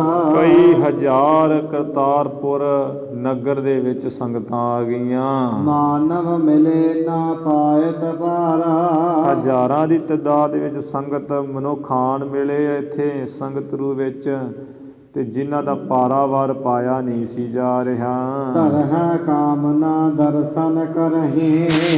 ਜੋ ਵੀ ਕਾਮਨਾ ਰੱਖਦੇ, ਇੱਛਾ ਰੱਖਦੇ ਤੇ ਦਰਸ਼ਨ ਕਰਦੇ ਐ। ਬਿਨ ਸੰਸੇ ਮਨ ਬਾਸ਼ਤ ਪੁਰਹਿ। ਬਿਨਾਂ ਸੰਸੇ ਵੀ ਕੋਈ ਸੰਸਾ ਫੁਰ ਜਾਵੇ ਵੀ ਮੈਂ ਤੇ ਆ ਇੱਛਾ ਕੀਤੀ ਪੂਰੀ ਨਹੀਂ ਹੋਈ, ਕਹਿੰਦੇ ਬਿਨਾਂ ਸੰਸੇ ਤੋਂ ਹੀ ਮਨ ਭਾਉਂਦੀ ਉਹ ਪੂਰੀ ਹੋ ਜਾਂਦੀ ਉਹਨਾਂ ਦੀ ਇੱਛਾ। ਭਈ ਵਿਭਾਵਰ ਕੀਨ ਬਸੇਰਾ। ਉਹ ਸੰਗਤ ਆਈ ਬੇਅੰਤ ਤੇ ਰਾਤ ਹੋ ਆਈ ਹੈ, ਜਿਸ ਕਰਕੇ ਸਭ ਨੇ ਟਿਕਾਣਾ ਜਾ ਕਰ ਲਿਆ। ਪੁਰ ਕੇ ਚਾਹੁੰਦੇ ਸੇ ਪਸਰੇ ਡੇਰਾ। ਕਰਤਾਰਪੁਰ ਸਾਹਿਬ ਦੇ ਚਾਰੇ ਪਾਸੇ ਡੇਰੇ ਡੇਰੇ ਫੈਲ ਗਏ, ਤੰਬੂ ਤੰਬੂ ਹੋ ਗਏ ਸਨ। ਤਬ ਹੀ ਘਟ ਘੂਮਰ ਘਿਰ ਆਈ। ਕਹਿੰਦੇ ਜਦੋਂ ਸੰਗਤ ਬੈਠੀ ਹੈ ਆਪੋ ਆਪਣੇ ਤੰਬੂਆਂ ਕਨਾਤਾਂ ਵਿੱਚ ਡੇਰੇ ਕਰਕੇ, ਤਦੋਂ ਰੱਬ ਦੀ ਐਸੀ ਮਹਾਰਾਜ ਦੀ ਦੇਵਨੈਤ ਕਲਾ ਵਰਤ ਗਈ ਵੀ ਕਾਲੀਆਂ ਘਟਾਵਾਂ ਆਕਾਸ਼ ਵਿੱਚ ਰਾਤ ਚੜ੍ਹ ਆਈਆਂ, ਘੁਲ ਮਿਲ ਕੇ ਆ ਗਈਆਂ। ਬਰਖਤ ਜਲ ਕੀ ਸ਼ਹਿਬਰ ਲਾਈ। ਜਲ ਦੀ ਵਰਖਾ ਸ਼ੁਰੂ ਹੋ ਗਈ, ਉਸ ਤੇ ਸ਼ਹਿਬਰ ਲਾ ਦਿੱਤੀ, ਕਣੀ ਤੇ ਕਣੀ ਪੈਣੀ ਸ਼ੁਰੂ ਹੋ ਗਈ। ਬੀਤੀ ਨਿਸ ਪੁਨ ਪਾਪਨ ਸਾਰਾ। ਜਦ ਰਾਤ ਬੀਤ ਗਈ ਸਾਰੀ, ਮੀਂਹ ਪੈਂਦਿਆਂ ਬਾਰਿਸ਼ ਹੁੰਦਿਆਂ ਸਾਰਾ ਦਿਨ ਵੀ ਹੋ ਗਿਆ ਹੈ। ਸਗਰੋ ਦਿਵਸ ਪਰਤ ਰਹਿਓ ਬਾਰਾ। ਸਾਰਾ ਦਿਨ ਹੀ ਮੀਂਹ ਪੈਂਦਾ ਰਿਹਾ, ਰਾਤ ਵੀ ਪੈਂਦੀ ਰਹੀ ਬਾਰਿਸ਼ ਤੇ ਦਿਨੇ ਵੀ ਮੀਂਹ ਪੈਂਦਾ ਹੀ ਰਿਹਾ ਹੈ। ਮੋਹਰ ਨਾ ਹਟੀ ਬਿਤੇ ਦਿਨ ਦੋ। ਰਾਤ ਦਿਨ ਤੇ ਲੰਘ ਗਈ, ਫਿਰ ਵੀ ਮੀਂਹ ਕਹਿੰਦੇ ਹਟਿਆ ਹੀ ਨਹੀਂ ਹੈ। 2 ਦਿਨ ਲੰਘ ਗਏ ਮੀਂਹ ਪੈਂਦਿਆਂ ਹੀ। ਬਿਨ ਆਹਾਰ ਆਤੁਰ ਸਭ ਕੋ। ਹੁਣ ਜਦੋਂ ਸਾਧ ਸੰਗਤ ਜੀ ਮੀਂਹ ਪੈ ਰਿਹਾ, ਸੰਗਤ ਆ ਰਹੀ ਹੈ ਤੇ ਲੰਗਰ ਕਿਵੇਂ ਤਿਆਰ ਹੋਵੇ, ਜਿਸ ਕਰਕੇ ਬਿਨਾਂ ਭੋਜਨ ਤੋਂ ਸਭ ਕੋਈ ਸੰਗਤ ਜਿਹੜੀ ਨਾ ਉਹ ਵਿਆਕੁਲ ਜੀ ਹੋ ਗਈ। ਭੋਜਨ ਕਰਨ ਨਹੀਂ ਬਿਦ ਹੋਈ। ਕਿਉਂਕਿ ਵੀ ਭੋਜਨ ਤਿਆਰ ਕੀਤਾ ਜਾਵੇ ਸੰਗਤ ਵਾਸਤੇ, ਭੋਜਨ ਤਿਆਰ ਕਰਨ ਵਾਸਤੇ ਕੋਈ ਢੰਗ ਨਹੀਂ ਸੀ ਹੋਇਆ। ਭੂਖੀ ਬਹੁਤ ਭਾਈ ਸਭ ਲੋਈ। ਜਿੰਨੀ ਸਤ ਸੰਗਤ ਆਈ ਹੈ ਗੁਰੂ ਕੀ ਸੰਗਤ ਹਜ਼ਾਰਾਂ ਦੀ ਤਾਦਾਦ ਵਿੱਚ, ਬਹੁਤ ਵਿਚਾਰੀ ਭੁੱਖੀ ਜੀ ਹੋ ਗਈ, ਭੁੱਖ ਲੱਗ ਗਈ। 2 ਦਿਨ ਹੋ ਗਏ ਸਨ ਭੁੱਖਿਆਂ ਨੂੰ। ਅਵਸਰ ਕਰਨ ਨਾ ਪਾਏ ਆਹਾਰਾ। ਸੋ ਭੋਜਨ ਤਿਆਰ ਕਰਨ ਦਾ ਜਿਹੜਾ ਸਮਾਂ ਉਹ ਪਾਇਆ ਹੀ ਨਹੀਂ ਸੀ, ਮਿਲਿਆ ਹੀ ਨਹੀਂ, ਮੀਂਹ ਨਾ ਪੈ ਰਿਹਾ ਸੀ। ਜਹ ਜਹ ਬਸਰ ਰਹਿਓ ਬਹੁ ਬਾਰਾ। ਜਿੱਥੇ ਜਿੱਥੇ ਵੇਖੋ ਕਹਿੰਦੇ ਵਰਖਾ ਹੀ ਬਹੁਤ ਪੈ ਰਹੀ ਸੀ, ਮੀਂਹ ਪਾਣੀ ਬਹੁਤਾ ਪਸਰ ਰਿਹਾ, ਫੈਲ ਰਿਹਾ ਸੀ। ਸ੍ਰੀ ਗੁਰ ਤਬ ਧਰਮਸਾਲ ਮਝਾਰੀ। ਸ੍ਰੀ ਗੁਰੂ ਮਹਾਰਾਜ ਜੀ ਨੇ ਤਦੋਂ ਗੁਰੂ ਨਾਨਕ ਦੇਵ ਮਹਾਰਾਜ ਧਰਮਸ਼ਾਲਾ ਦੇ ਵਿੱਚ ਹੀ ਵਿਰਾਜਮਾਨ ਸਨ। ਬੈਠੇ ਹੋਤੇ ਭੀੜ ਤਹ ਭਾਰੀ। ਉੱਥੇ ਬੈਠੇ ਹੋਏ ਸੀ, ਆਸੇ ਪਾਸੇ ਸੰਗਤਾਂ ਦੀ ਬੜੀ ਭੀੜ, ਤਾਤਾ ਹੀ ਲੱਗਾ ਹੋਇਆ ਸੀ। ਦੋਹਰਾ ਸ੍ਰੀ ਚੰਦ ਲਖਮੀ ਚੰਦ ਪ੍ਰਿਤ ਲਹਣਾ। ਸ੍ਰੀ ਚੰਦ ਲਖਮੀ ਚੰਦ ਪ੍ਰਿਤ, ਉੱਥੇ ਜਿੱਥੇ ਮਹਾਰਾਜ ਬਿਰਾਜਮਾਨ ਧਰਮਸ਼ਾਲਾ ਵਿੱਚ, ਉੱਥੇ ਬਾਬਾ ਸ਼੍ਰੀ ਚੰਦ ਜੀ ਮਹਾਰਾਜ ਦੇ ਵੱਡੇ ਸਾਹਿਬਜ਼ਾਦੇ, ਛੋਟੇ ਸਾਹਿਬਜ਼ਾਦੇ ਲਖਮੀ ਚੰਦ ਜੀ, ਲਖਮੀ ਦਾਸ ਜਾਂ ਤੇ ਭ੍ਰਿਤ ਕਹੀਏ ਦਾਸ ਨੌਕਰ। ਲਹਿਣਾ ਅਰ ਨਰ ਬ੍ਰਿੰਦ, ਭਾਈ ਲਹਿਣਾ ਜੀ ਵੀ ਅਤੇ ਹੋਰ ਗੁਰੂ ਕੀ ਸੰਗਤ ਮਾਈ ਭਾਈ ਬਹੁਤੇ, ਬੈਠੇ ਸਰਬ ਸਮੀਪ ਹੀ, ਸਾਰੇ ਗੁਰੂ ਮਹਾਰਾਜ ਦੇ ਕੋਲ ਹੀ ਬੈਠੇ ਹੋਏ ਸਨ। ਮਦ ਬੇਦੀ ਕੁਲ ਚੰਦ, ਤੇ ਵਿਚਕਾਰ ਸੰਗਤ ਦੇ ਬੇਦੀਆਂ ਦੀ ਕੁੱਲ ਦੇ ਚੰਦਰਮਾ ਰੂਪ ਗੁਰੂ ਨਾਨਕ ਸਾਹਿਬ ਜੀ ਬਿਰਾਜਮਾਨ ਹਨ।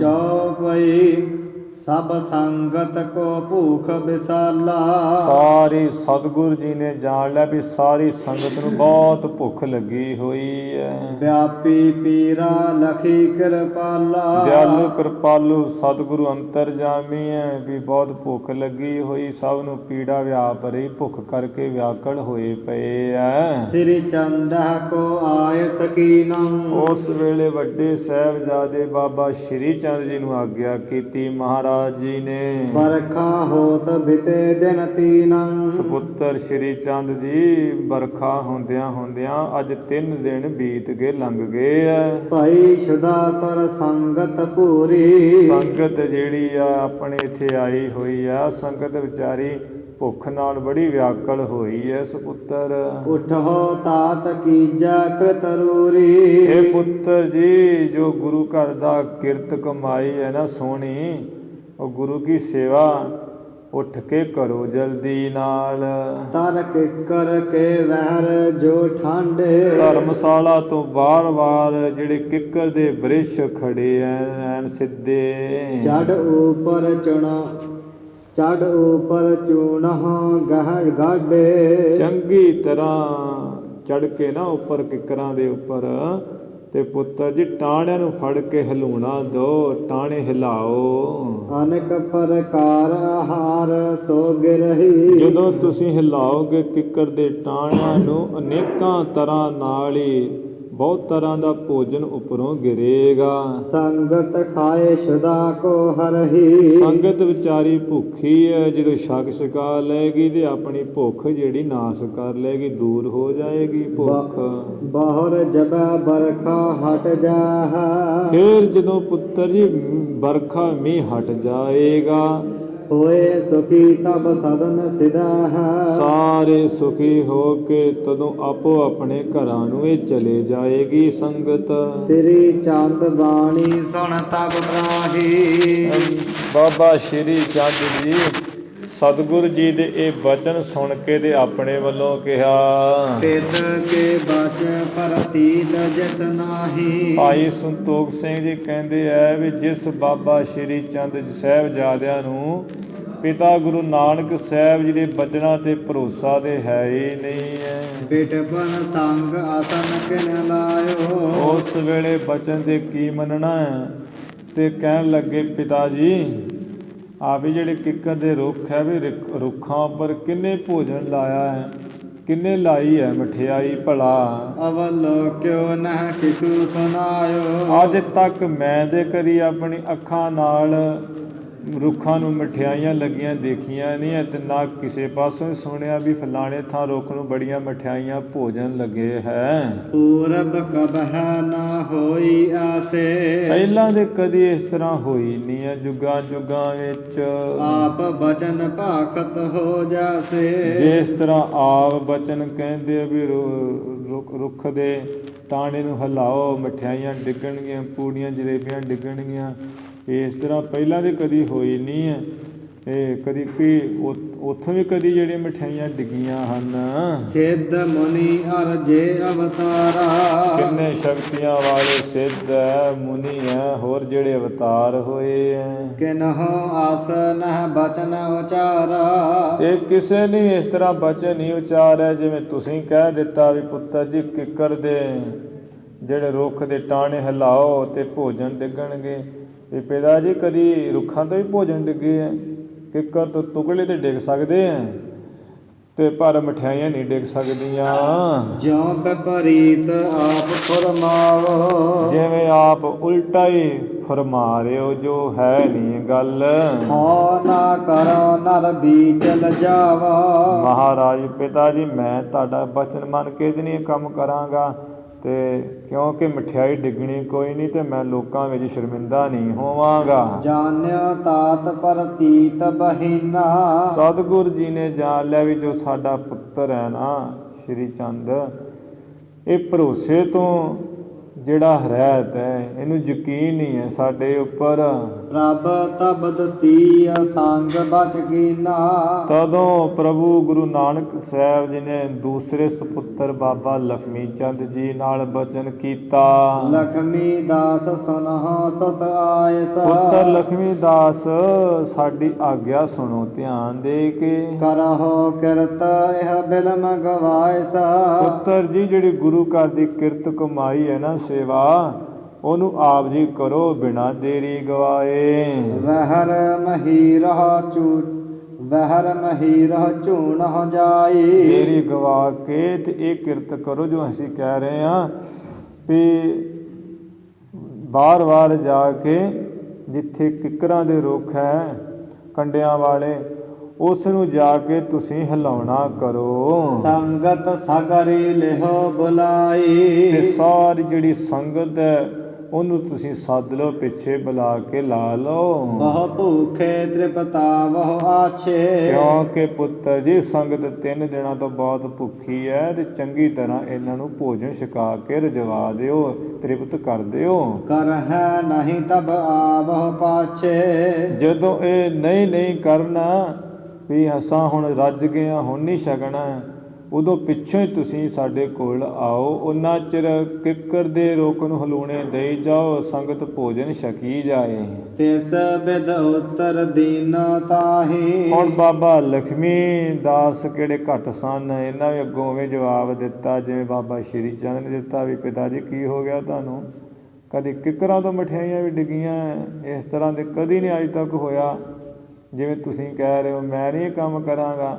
ਸੰਗਤ ਮੇਰਾ ਮਜ਼ਾਕ ਡਾਏਗੀ ਵੀ ਜਿਹੋ ਜਿਹੇ ਪਿਤਾ ਉਹੋ ਜਿਹੇ ਬੱਚੇ ਅੱਗੇ ਲੱਗ ਕੇ ਕਰਨ ਲੱਗ ਪੈਂਦੇ। ਮੈਂ ਤਾਂ ਨਹੀਂ ਕਰਾਂਗਾ, ਮੈਂ ਨਹੀਂ ਸ਼ਰਮਿੰਦਾ ਹੋਵਾਂਗਾ।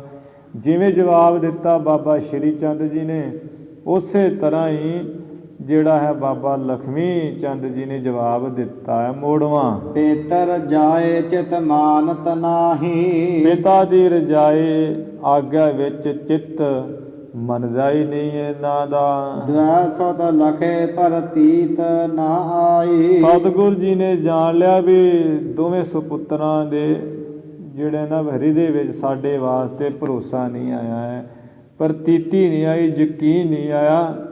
ਤੇ ਯਕੀਨ ਦੇ ਸਹਾਰੇ ਤੇ ਸਾਧ ਸੰਗੀ ਸਭ ਕੁਝ ਹੁੰਦਾ। ਤੇਰੇ ਭਰੋਸੇ ਪਿਆਰੇ ਮੈਂ ਲਾਡ ਲਡਾਇਆ, ਵੀ ਹੇ ਪਰਮੇਸ਼ਰ ਤੇਰੇ ਭਰੋਸੇ ਦੇ ਮੈਂ ਲਾਡ ਲਡਾਇਆ, ਤੇਰੇ ਨਾਲ ਲੱਗਣ ਦਾ। ਭਰੋਸੇ ਤੋਂ ਬਿਨਾਂ ਕੀ ਹੈ? ਸਾਧ ਸੰਗਤ ਦੇ ਵਿੱਚ ਕੀ ਹੈ? ਜੇ ਭਾਵਨਾ ਨਹੀਂ ਤਾਂ ਕੀ ਕਰਾਂਗੇ? ਸਾਧ ਸੰਗਤ ਬਿਨ ਭਾਵ ਨਹੀਂ ਉਪਜੈ, ਤੇ ਭਾਵ ਬਿਨ ਭਗਤ ਨਾ ਹੋਏ ਤੇਰੀ। ਜਿੰਨਾ ਚਿਰ ਭਾਵਨਾ ਨਹੀਂ ਹੈ, ਗੁਰੂ ਤੇ ਸ਼ਰਧਾ ਨਹੀਂ, ਚਿਰ ਭਗਤੀ ਨਹੀਂ ਹੋ ਸਕਦੀ। ਅਸੀਂ ਵੀ ਭਾਵੇਂ ਗੁਰੂ ਘਰ ਦੇ ਨਾਲ ਜੁੜੇ ਮੰਨਦੇ ਹਾਂ, ਪਰ ਸ਼ਰਧਾ ਸਾਨੂੰ ਕੋਈ ਨਹੀਂ ਹੈ। ਅਸੀਂ ਤਾਂ ਬਿਮਾਰੀਆਂ ਵੇਖ ਕੇ ਭੱਜ ਨੱਠ ਜਾਂਦੇ ਹਾਂ, ਕਈ ਵੜਦੇ ਨਹੀਂ ਆ। ਹੁਣ ਕਈ ਦੇਖੀ ਦੇ ਵੜਦੇ ਨਹੀਂ ਇੱਥੇ, ਇਹ ਉਹ ਕਹਿੰਦੇ ਬਿਮਾਰੀ ਹੈ, ਉਹ ਹਜੇ ਤੱਕ ਵਿਚਾਰੇ ਆਪਣੇ ਮੂੰਹ ਨਹੀਂ ਖੋਲ੍ਹਣ ਦੇ। ਐਵੇਂ ਭਰੋਸਾ ਕੋਈ ਗੁਰੂ 'ਤੇ ਹੈ ਨਹੀਂ। ਭਰੋਸੇ ਤੋਂ ਬਿਨਾਂ ਕੀ ਹੈ ਸਾਧ ਸੰਗਤ ਜੀ? ਗੁਰੂ ਸਾਹਿਬ ਜੀ ਨੇ ਜਾਣ ਲਿਆ ਦੋਨਾਂ ਪੁੱਤਰਾਂ ਨੂੰ ਕਿ ਸਾਡੇ ਉੱਪਰ ਇਹਨਾਂ ਨੂੰ ਭਰੋਸਾ ਨਹੀਂ ਆਇਆ ਹੈ।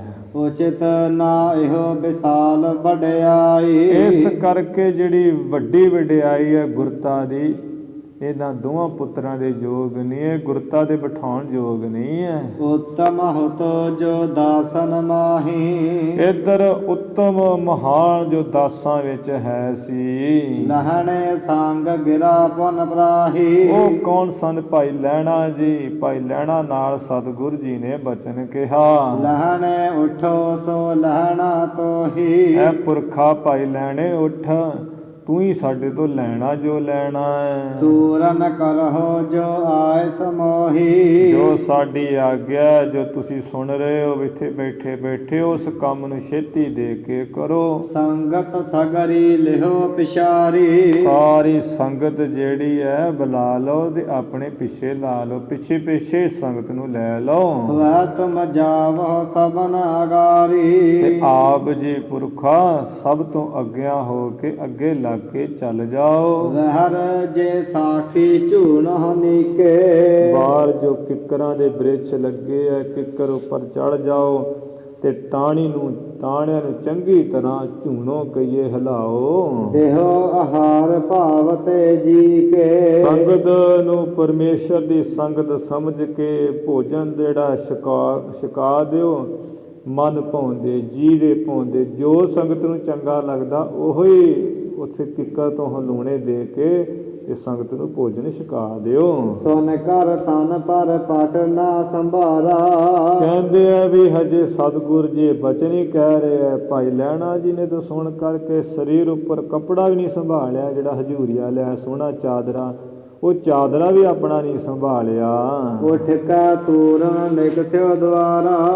ਉੱਠ ਕੇ ਬੜੀ ਛੇਤੀ ਨਾਲ ਹੀ ਧਰਮਸ਼ਾਲਾ ਦੇ ਦਰਵਾਜ਼ੇ ਤੋਂ ਬਾਹਰ ਨਿਕਲੇ ਭਾਈ ਲਹਿਣਾ ਜੀ। ਸਗਰੀ ਸੰਗਤ ਸੰਗ ਬੁਲਾਈ। ਹੱਥ ਜੋੜ ਕੇ ਗਲ ਨਿਮਰਤਾ ਨਾਲ ਕਿਹਾ, ਸੰਗਤ ਜੀ ਗੁਰੂ ਮਹਾਰਾਜ ਦੀ ਆਗਿਆ ਤੁਸੀਂ ਮੇਰੇ ਪਿੱਛੇ ਆ ਜਾਓ। ਸਾਰੀ ਸੰਗਤ ਨਾਲ ਹੀ ਬੁਲਾ ਲਈ ਹੈ। ਬਿਟ ਪਵੇ ਲੋਕ ਚੜਿਓ ਤਬ ਧਾਈ। ਜਿੱਥੇ ਮਹਾਰਾਜ ਨੇ ਕਿੱਕਰ ਦਾ ਪਤਾ ਦੱਸਿਆ ਉਹ ਕਿੱਕਰ ਨੂੰ ਦੇ ਕੇ ਦੌੜ ਕੇ ਛੇਤੀ ਦੇ ਕੇ ਚੜ ਗਏ ਹੈ। ਗਹੇ ਪਰ ਕਾਂਡ ਸਜੋ ਰਹਿ ਲਾਏ। ਕਿੱਕਰ ਉੱਪਰ ਚੜ ਕੇ ਜਿਹੜਾ ਟਾਣਾ ਵੱਡਾ ਸਾਰਾ ਉਹਨੂੰ ਚੰਗੀ ਤਰ੍ਹਾਂ ਫੜ ਕੇ ਜ਼ੋਰ ਦੇ ਨਾਲ ਹਿਲਾਇਆ। ਗਿਰਤ ਪਿਖੇ ਭੋਜਨ ਬਹੁ ਪਾਏ। ਉਦੋਂ ਸਾਰੀ ਸੰਗਤ ਨੇ ਬਹੁਤ ਤਰ੍ਹਾਂ ਦੇ ਭੋਜਨ ਡਿੱਗਦੇ ਹੋਏ ਵੇਖੇ ਆ। ਕਰਨ ਹਾਰ ਕੋ ਕਿਛ ਅਚਰਜ ਨਾਹੀਂ। ਪਰਮੇਸ਼ਰ ਨੂੰ ਕੀ ਅਚਰਜ ਹੈ ਵੀ ਉਹ ਕਰ ਨਹੀਂ ਸਕਦਾ ਭਾਈ। ਮੋਦਕ ਸਸਕਲ ਪਰਪਾ ਪੂਰੀ। ਜਦੋਂ ਇਹ ਹਲੂਣਾ ਦਿੱਤਾ ਹੈ ਭੋਜਨ ਡਿੱਗਦੇ ਵੇਖੇ, ਕਿਹੜੇ ਵੇਖੇ ਆ? ਲੱਡੂ ਡਿੱਗ ਰਹੇ ਆ, ਜਲੇਬੀਆਂ, ਚੰਗੇ ਪੱਕੇ ਹੋਏ ਪੂੜੇ ਤੇ ਪੂੜੀਆਂ। ਦੇਖਤ ਸਰਬ ਭਾ ਅਚਰਜ ਪੂਰੀ। ਵੇਖਦਿਆਂ ਸਾਰੇ ਨਾ ਬਹੁਤ ਜ਼ਿਆਦਾ ਚਰਜੀ ਹੋਏ ਹੱਕੇ ਬੱਕੇ ਰਹਿ ਗਏ। ਅਦਿਕ ਸ਼ੁਦਾ ਮਹ ਹੁਤੇ ਬਿਹਾਲਾ। ਕਿਉਂਕਿ ਬਹੁਤ ਭੁੱਖ ਵਿੱਚ ਸਾਰੇ ਵਿਆਕਲ ਹੋਏ ਪਏ ਸੀ। ਭੁੱਖ ਸਭ ਨੂੰ ਹੀ ਬੜੀ ਲੱਗੀ ਹੋਈ ਸੀ। ਅਚਵਨ ਲਾਗੇ ਸਵਾਦ ਵਿਸਾਲਾ। ਸਾਰੇ ਸੰਗਤ ਹੀ ਭੋਜਨ ਛਕਣ ਲੱਗੀ ਹੈ, ਜਿਸ ਭੋਜਨ ਦਾ ਸਵਾਦ ਹੀ ਬੇਅੰਤ ਬੇਅੰਤ ਹੈ। ਜਿਉ ਜਿਉ ਝੂਣ ਬਿਟਪਨ ਸੋ। ਇੱਧਰ ਭਾਈ ਲਹਿਣਾ ਜੀ ਤੇ ਕਹਿੰਦੇ ਥੱਕਦੇ ਨਹੀਂ ਹੈ। ਜਿਉਂ ਜਿਉਂ ਕਿੱਕਰ ਦੇ ਰੁੱਖ ਨੂੰ ਹਲੂਣਦੇ ਆ, ਬ੍ਰਿਸ਼ ਨੂੰ ਹਲੂਣਦੇ ਆ, ਤਿਉ ਤਿਉ ਗਿਰਹਾ ਖਾਏ ਸਭ ਕੋ। ਤਿਵੇਂ ਤਿਵੇਂ ਲੱਡੂ ਜਲੇਬੀਆਂ 36 ਪ੍ਰਕਾਰ ਦੇ ਭੋਜਨ ਗਿਰਦੇ ਆ ਤੇ ਸਭ ਕੋਈ ਖੁਸ਼ੀ ਨਾਲ ਖਾਂਦੇ ਛਕਦੇ ਆ ਵੰਡ ਵੰਡ ਕੇ। ਨਾਨਾ ਭਾਂਤ ਪਰਹਿ ਧਰ ਆਈ। ਨਾਨਾ ਤਰ੍ਹਾਂ ਦੇ ਧਰਤੀ ਉੱਪਰ ਆਣ ਪੈਂਦੇ ਭੋਜਨ। ਲੱਗੇ ਨਾ ਦੀਸਹਿ ਪਰਤ ਦਿਸਾਈ। ਕਿੱਕਰ ਉੱਪਰ ਕੋਈ ਕੱਖ ਕਾਣ ਨਹੀਂ ਹੈਗਾ, ਸੁੱਕੀ ਜੀ ਹੈਗੀ ਹੈ ਨਕੰਮੀ ਜੀ।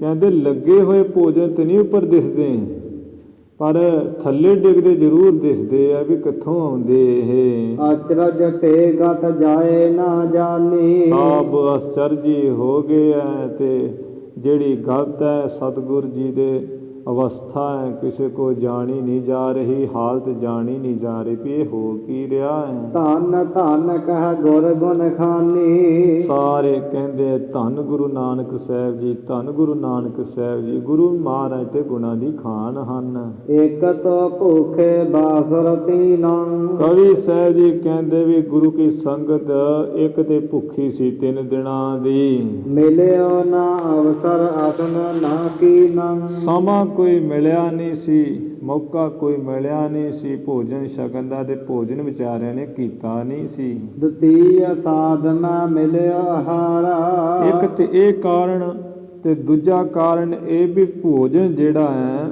ਉਹ ਸਵਾਦ ਬੜਾ ਮਿਲਿਆ ਹੈ ਤੇ ਜਿਸ ਕਰਕੇ ਵੱਧ ਚੜ ਕੇ ਹੀ ਖਾਏ ਅਧਿਕ ਸਫਰ ਦੇ ਉਦਾਰਾ ਬਹੁਤਾ ਬਹੁਤਾ ਖਾ ਰਹੇ ਐ ਤੇ ਹਿਰਦੇ ਵਿੱਚ ਬਹੁਤ ਸੁਖ ਮੰਨ ਰਹੇ ਐ। ਚਿਰੰਕਾਲ ਲੋ ਅਚਬ ਅਗਾਏ ਸਭ ਨੇ ਲੰਬਾ ਸਮਾਂ ਤੱਕ ਜਿੰਨਾ ਜੀ ਕੀਤਾ ਨਾ ਰੱਜ ਕੇ ਛਕਿਆ ਤੇ ਛਕ ਕੇ ਰੱਜ ਗਏ, ਤ੍ਰਿਪਤ ਹੋ ਗਏ ਐ। ਭਏ ਤ੍ਰਿਪਤ ਇਵ ਮੁਖ ਅਲਾਏ ਪੈਰ ਮੁੱਖੋਂ ਐਵੇਂ ਕਹਿੰਦੇ ਭਾਈ ਲੈਣਾ ਜੀ, ਥੱਲੇ ਉਤਰਿਓ ਅਸੀਂ ਰੱਜ ਗਏ ਆ, ਥੱਲੇ ਉਤਰਿਓ ਅਸੀਂ ਰੱਜ ਗਏ ਆ, ਹੁਣ ਨਹੀਂ ਕੋਈ ਕਮੀ ਹੈ। ਹਟ ਜਬ ਰਹੇ ਬਿਲੋਕੇ ਲਹਣੇ ਜਦੋਂ ਭਾਈ ਲੈਣਾ ਜੀ ਨੇ ਦੇਖਿਆ ਵੀ ਸੰਗਤ ਤੇ ਛਕ ਛਕ ਕੇ ਹੁਣ ਆਰਾਮ ਨਾਲ ਹੀ ਬੈਠ ਗਈ ਹੈ ਤੇ ਉਸ ਵੇਲੇ ਜਿਹੜਾ ਹਟ ਗਏ ਹੈ ਉਤਰ ਗਏ ਹਨ। ਉਤਰਿਓ ਤਰੇ ਸ਼ੋਰ ਕਰ ਟਹਣੇ ਹਟ ਗਏ, ਖਾਣੋਂ ਹਟ ਗਏ ਹੈ। ਭਾਈ ਲੈਣਾ ਜੀ ਨੇ ਜਦੋਂ ਦੇਖਿਆ ਹੈ ਉਤਰਿਓ ਤਰੇ ਸ਼ੋਰ ਕਰ ਟਹਿਣੇ, ਕਿੱਕਰ ਦੇ ਟਹਿਣੇ ਨੂੰ ਛੱਡ ਕਰਕੇ ਤੇ ਹੇਠਾਂ ਉਤਰ ਆਏ ਹੈ। ਬਿੰਸਤ ਚਤਰ ਹਜ਼ਾਰ ਹੁਤੇ ਨਰ ਇਵੇਂ ਸਾਧ ਸੰਗਤ ਜੀ ਜਿਹੜੀ ਸੰਗਤ ਨੇ ਭੋਜਨ ਛਕਿਆ ਨਾ ਕਿੱਕਰਾਂ ਦੀ ਮਠਿਆਈ ਦਾ, ਉਹਨਾਂ ਦੀ ਗਿਣਤੀ ਦੱਸ ਰਹੇ, ਕਹਿੰਦੇ 24,000 ਸੰਗਤ ਸੀ। ਹਿਸਾਬ ਲਾ ਲਓ 24,000 ਸੰਗਤ ਨੂੰ ਗੁਰੂ ਕੇ ਬਚਨਾਂ ਨੇ ਤੇ ਭਾਈ ਲਹਿਣਾ ਜੀ ਦੀ ਸੇਵਾ ਨੇ ਕਿੱਕਰ ਦੇ ਰੁੱਖ ਤੋਂ ਰਜਾਇਆ ਹੈ। ਇਹ ਇਤਿਹਾਸ ਆਪਾਂ ਸੁਣੀਏ ਸਾਨੂੰ ਫੇਰ ਪਤਾ ਲੱਗਦਾ।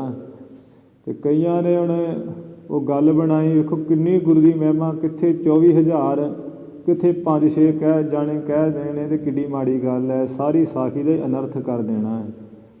ਤੇ ਉਹ ਸਾਖੀ ਸੁਣਾਉਂਦੇ ਅਖੇ ਜੀ 6 ਸਾਧੂ ਆ ਗਏ ਮਹਾਰਾਜ ਦੇ ਚਰਨਾਂ 'ਚ, 5-6 ਜਾਣੇ ਕਹਿੰਦੇ ਜੀ ਅਸੀਂ ਭੋਜਨ ਛਕਣੇ ਆ ਜਿਹੜੇ ਸਾਡੀ ਮਨਪਸੰਦ ਦੇ। ਗੁਰੂ ਜੀ ਨੇ ਕਿਹਾ ਬਾਬਾ ਸ਼੍ਰੀ ਚੰਦ ਨੂੰ, ਉਹ ਨਹੀਂ ਮੰਨੇ, ਬਾਬਾ ਲਖਮੀ ਦਾਸ ਨਹੀਂ ਮੰਨੇ, ਭਾਈ ਲਹਿਣਾ ਜੀ ਮੰਨੇ, ਕਿੱਕਰ ਨੂੰ ਹਲੂਣਾ ਦਿੱਤਾ ਤੇ 6 ਸਾਧੂਆਂ ਨੂੰ ਭੋਜਨ ਛਕਾਇਆ। ਵੀ ਇਹਦੇ ਵਿੱਚ ਕਿਤੇ ਕਿੰਨੀ ਕੁ ਮਹਿਮਾ ਹੈ। ਸੰਗਤ ਛਕਿਆ 24,000 ਤੇ ਸਾਡੀ ਸਾਖੀ ਹੈ 6 ਜਾਣਿਆਂ ਦੀ। ਇਹੋ ਜਿਹੀਆਂ ਸਾਖੀਆਂ ਨਹੀਂ ਬੋਲਣੀਆਂ ਚਾਹੀਦੀਆਂ ਜਿਹਦੇ ਵਿੱਚ ਗੁਰੂ ਦੀ ਕੋਈ ਮਹਿਮਾ ਨਹੀਂ ਹੈ। ਸਤਿਗੁਰੂ ਜੀ ਦੀ ਸੰਗਤ ਤੇ 24,000 ਤੇ 24,000 ਨੂੰ ਸੰਭਾਲਣਾ ਕਿਤੇ ਮਾੜੀ ਮੋਟੀ ਗੱਲ ਹੈ। ਇੱਥੇ ਤੇ 200 ਜਣਾ ਸੰਭਾਲਣਾ ਹੋਵੇ ਵਿਆਹ 'ਚ ਤੇ ਭਾਜੜ ਪਈ ਰਹਿੰਦੀ ਲੋਕਾਂ ਨੂੰ। ਗੁਰੂ ਮਹਾਰਾਜ ਤੇ ਬੇਅੰਤ ਹੈ, ਆਧਾਰ ਚਿੱਤ ਸਤਿਗੁਰ ਜੀ ਸਖੀ ਦਾਤੇ। ਤੇ ਅੱਜ ਕੱਲ੍ਹ ਤੇ ਚਲੋ ਸਾਧਨ ਬੜੇ ਆ ਗਏ, ਸਟੀਮਾਂ ਚੱਲ ਗਈਆਂ, ਗੈਸ ਆ ਗਏ ਹੈ, ਅੱਗ ਬਾਲਣ ਵੀ ਰਹਿ ਗਏ ਆ ਤੇ ਸੰਗਤ ਸੰਭਾਲੀ ਜਾਂਦੀ ਹੈ ਲੱਖਾਂ ਦੀ ਤਾਦਾਦ ਵਿੱਚ। ਪਰ ਇੱਕ ਗੁਰੂ ਕੇ ਬਚਨ ਤੇ ਰਹਿ ਕੇ ਕਿੱਕਰ ਨੂੰ ਹਿਲਾਉਣਾ ਤੇ ਕਿੱਕਰ ਦੇ ਟਾਣੇ 'ਚੋਂ ਮਠਿਆਈਆਂ ਕੱਢ ਕੇ ਗੁਰੂ ਕੀ ਸੰਗਤ ਇੰਨੀ ਨੂੰ ਭੋਜਨ ਛਕਾਉਣਾ ਮਾੜੀ ਮੋਟੀ ਗੱਲ ਨਹੀਂ। ਕਿੰਨਾ ਸਮਾਂ ਲੱਗ ਗਿਆ ਹੋਵੇਗਾ ਛਕਾਉਂਦਿਆਂ। ਤਿਆਰ ਕਰਕੇ ਪਹਿਲਾਂ ਦੇਗਾਂ ਤਿਆਰ ਕੀਤੀਆਂ ਹੁੰਦੀਆਂ, ਫਿਰ ਵੀ ਭਾਜੜ ਪੈ ਜਾਂਦੀ ਵੀ ਕਿਤੇ ਮੁੱਕ ਨਾ ਜਾਏ। ਤੇ ਪਰ ਭਾਈ ਲਹਿਣਾ ਜੀ ਧੰਨ ਗੁਰੂ ਅੰਗਦ ਦੇਵ ਮਹਾਰਾਜ, ਜਿਨ੍ਹਾਂ ਨੇ ਸਤਿਗੁਰ ਕੀ ਆਗਿਆ ਸਤ ਕਰ ਮਾਨੀ, ਗੁਰੂ ਕੀ ਆਗਿਆ ਸਤ ਕਰਕੇ ਮੰਨੀ ਹੈ ਤੇ 24,000 ਸੰਗਤ ਨੂੰ ਭੋਜਨ ਛਕਾਇਆ ਸੀ ਭਾਈ। ਸਭ ਤ੍ਰਿਪਤਾਏ ਰਹਿਓ ਹਰਖ ਭਰ ਸਾਰੇ ਰੱਜ ਗਏ ਐ ਤੇ ਖੁਸ਼ੀਆਂ ਨਾਲ ਹੀ ਭਰ ਰਹੇ ਐ। ਹੋਵੈ ਕਾ ਸੰਗਤ ਕੇਰ ਅਗਾਰੀ ਭਾਈ ਲਹਿਣਾ ਜੀ ਸੰਗਤ ਦੇ ਖੁਸ਼ ਪ੍ਰਸੰਨ ਗੁਰੂ ਕੀ ਮਹਿਮਾ ਕਰ ਰਹੀ ਹੈ। ਸਾਰੀ ਸੰਗਤ ਤੋਂ ਹੀ ਅੱਗੇ ਹੋ ਕੇ ਚੱਲ ਆਇਓ ਧਰਮਸਾਲ ਮਝਾਰੀ। ਭਾਈ ਲਹਿਣਾ ਜੀ ਜਿੱਥੇ ਸਤਿਗੁਰ ਜੀ ਧਰਮਸ਼ਾਲਾ ਵਿੱਚ ਬਿਰਾਜਮਾਨ ਸਨ ਉੱਥੇ ਚੱਲ ਕੇ ਆ ਗਏ।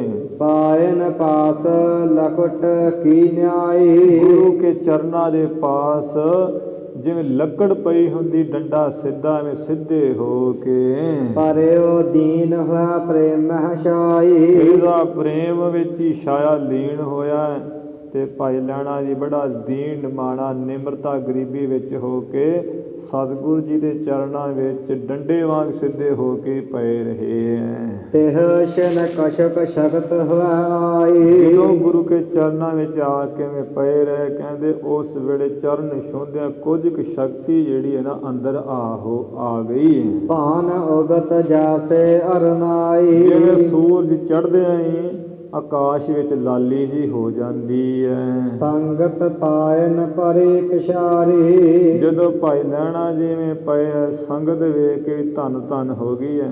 ਸੰਗਤ ਵੀ ਆ ਕੇ ਪਿੱਛੋਂ ਸਤਿਗੁਰੂ ਜੀ ਦੇ ਚਰਨਾਂ ਤੇ ਆ ਢਹਿ ਪਈ ਵੀ ਮਹਾਰਾਜ ਤੁਸੀਂ ਧੰਨ ਹੋ। ਸਰਦਾ ਜਗੀ ਪਰਮ ਸੁਖਕਾਰੀ, ਮਹਾਨ ਸੁਖ ਕਰਨ ਵਾਲੀ ਸ਼ਰਧਾ ਜਗੀ ਹੈ। ਬੈਠਹਿ ਬਿਸਮਹਿ ਭਜਨ ਬਖਾਨਹਿ, ਸਭ ਸੰਗਤਾਂ ਬੈਠੀਆਂ ਹੈਰਾਨ ਹੋ ਰਹੀਆਂ ਬਚਨ ਕਹਿੰਦੀਆਂ ਹੈ।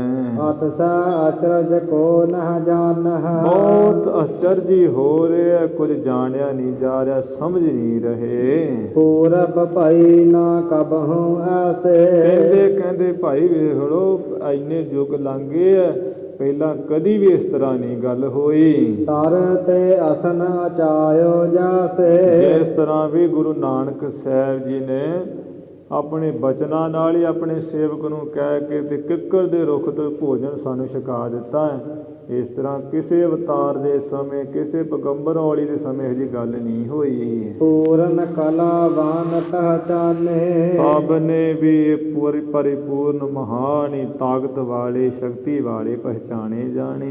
ਮਾਨਵ ਆਨ ਅਨੇਕ ਮਿਲਾਨੇ, ਮਨੁੱਖ ਅਨੇਕਾਂ ਆਣ ਕੇ ਸਤਿਗੁਰੂ ਜੀ ਨੂੰ ਮਿਲ ਰਹੇ।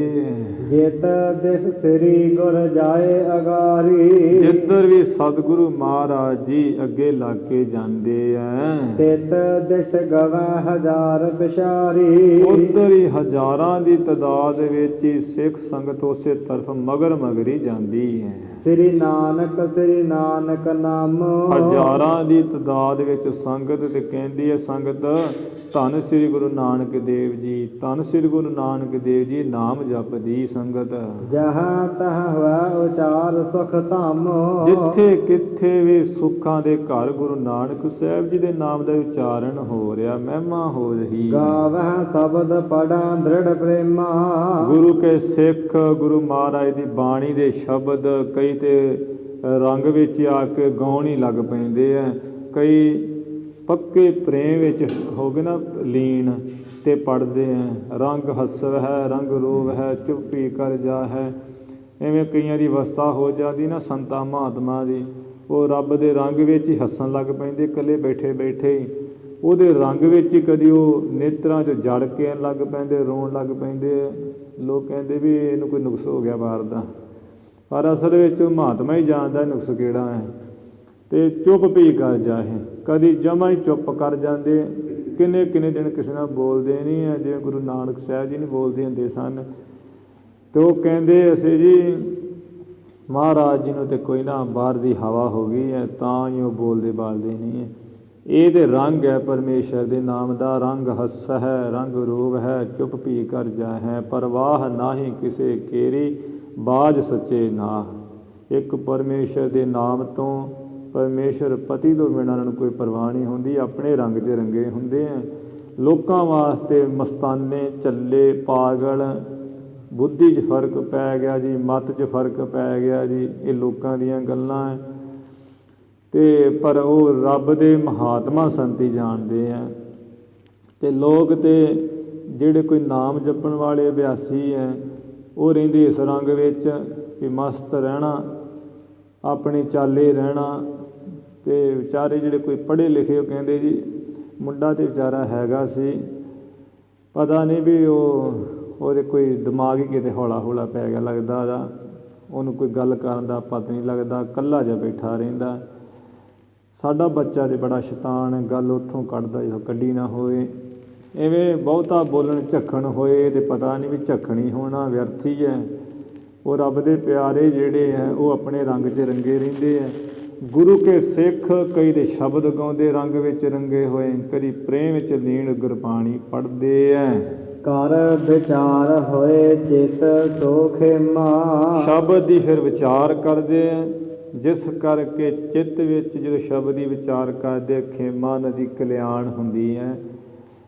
ਖੇਮਾ ਕਹੀਏ ਆਪ ਪ੍ਰਾਪਤੀ ਦੀ ਪ੍ਰਾਪਤੀ ਹੁੰਦੀ ਹੈ, ਜਿਹੜੇ ਵੀ ਅੰਦਰ ਹੀ ਹੈ। ਹੁਣ ਆਤਮ ਸਰੂਪ ਉਹ ਪ੍ਰਾਪਤ ਹੈ, ਪਰ ਉਹ ਸਾਡੇ ਕੋਲ ਪ੍ਰਾਪਤ ਨਹੀਂ ਹੈ, ਭਾਵ ਜਿਹੜਾ ਪ੍ਰਾਪਤ ਹੋ ਵੀ ਪ੍ਰਾਪਤ ਨਹੀਂ ਹੈ। ਅਤੇ ਉਹ ਵਿਚਾਰ ਕਰਨ ਕਰਕੇ ਆਹ ਪ੍ਰਾਪਤੀ ਦੀ ਪ੍ਰਾਪਤੀ ਹੋ ਰਹੀ ਹੈ, ਨਾਲੇ ਕਲਿਆਣ ਹੋ ਰਹੀ ਹੈ। ਜੋ ਪ੍ਰਾਪਤੀ ਦੀ ਅਪ੍ਰਾਪਤੀ ਦੀ ਪ੍ਰਾਪਤੀ ਕੀਤੀ ਹੈ ਉਹਦੀ ਰੱਖਿਆ ਹੋ ਰਹੀ ਹੈ, ਇਵੇਂ ਉਹਨਾਂ ਦੀ ਅਵਸਥਾ ਬਣ ਰਹੀ ਹੈ। ਸਾਧ ਸੰਗਤ ਜੀ, ਇਵੇਂ ਜਿਹੜਾ ਪ੍ਰਸੰਗ ਸਤਿਗੁਰੂ ਜੀ ਦਾ ਜਿਹੜਾ ਆਪਾਂ ਸਰਵਣ ਕੀਤਾ, ਰਹਿੰਦਾ ਪ੍ਰਸੰਗ ਆਪਾਂ ਕੱਲ੍ਹ ਸਰਵਣ ਕਰਾਂਗੇ। ਹੁਣ ਇੱਥੇ ਜਿਹੜੀ ਸਮਾਪਤੀ ਕਰੀਏ। ਧੰਨ ਧੰਨ ਸ੍ਰੀ ਗੁਰੂ ਗ੍ਰੰਥ ਸਾਹਿਬ ਜੀ ਮਹਾਰਾਜ। ਗੁਰੂ ਕੀ ਸੰਗਤ ਬਖਸ਼ਣਹਾਰ ਹੈ, ਬਖਸ਼ ਲੈਣਾ ਜੀ। ਭੁੱਲਾਂ ਚੁੱਕਾਂ ਦੀ ਖਿਮਾ, ਵਿਚਾਰਾਂ ਦੀ ਸਮਾਪਤੀ। ਸ੍ਰੀ ਨਾਨਕ ਨਾਮੋ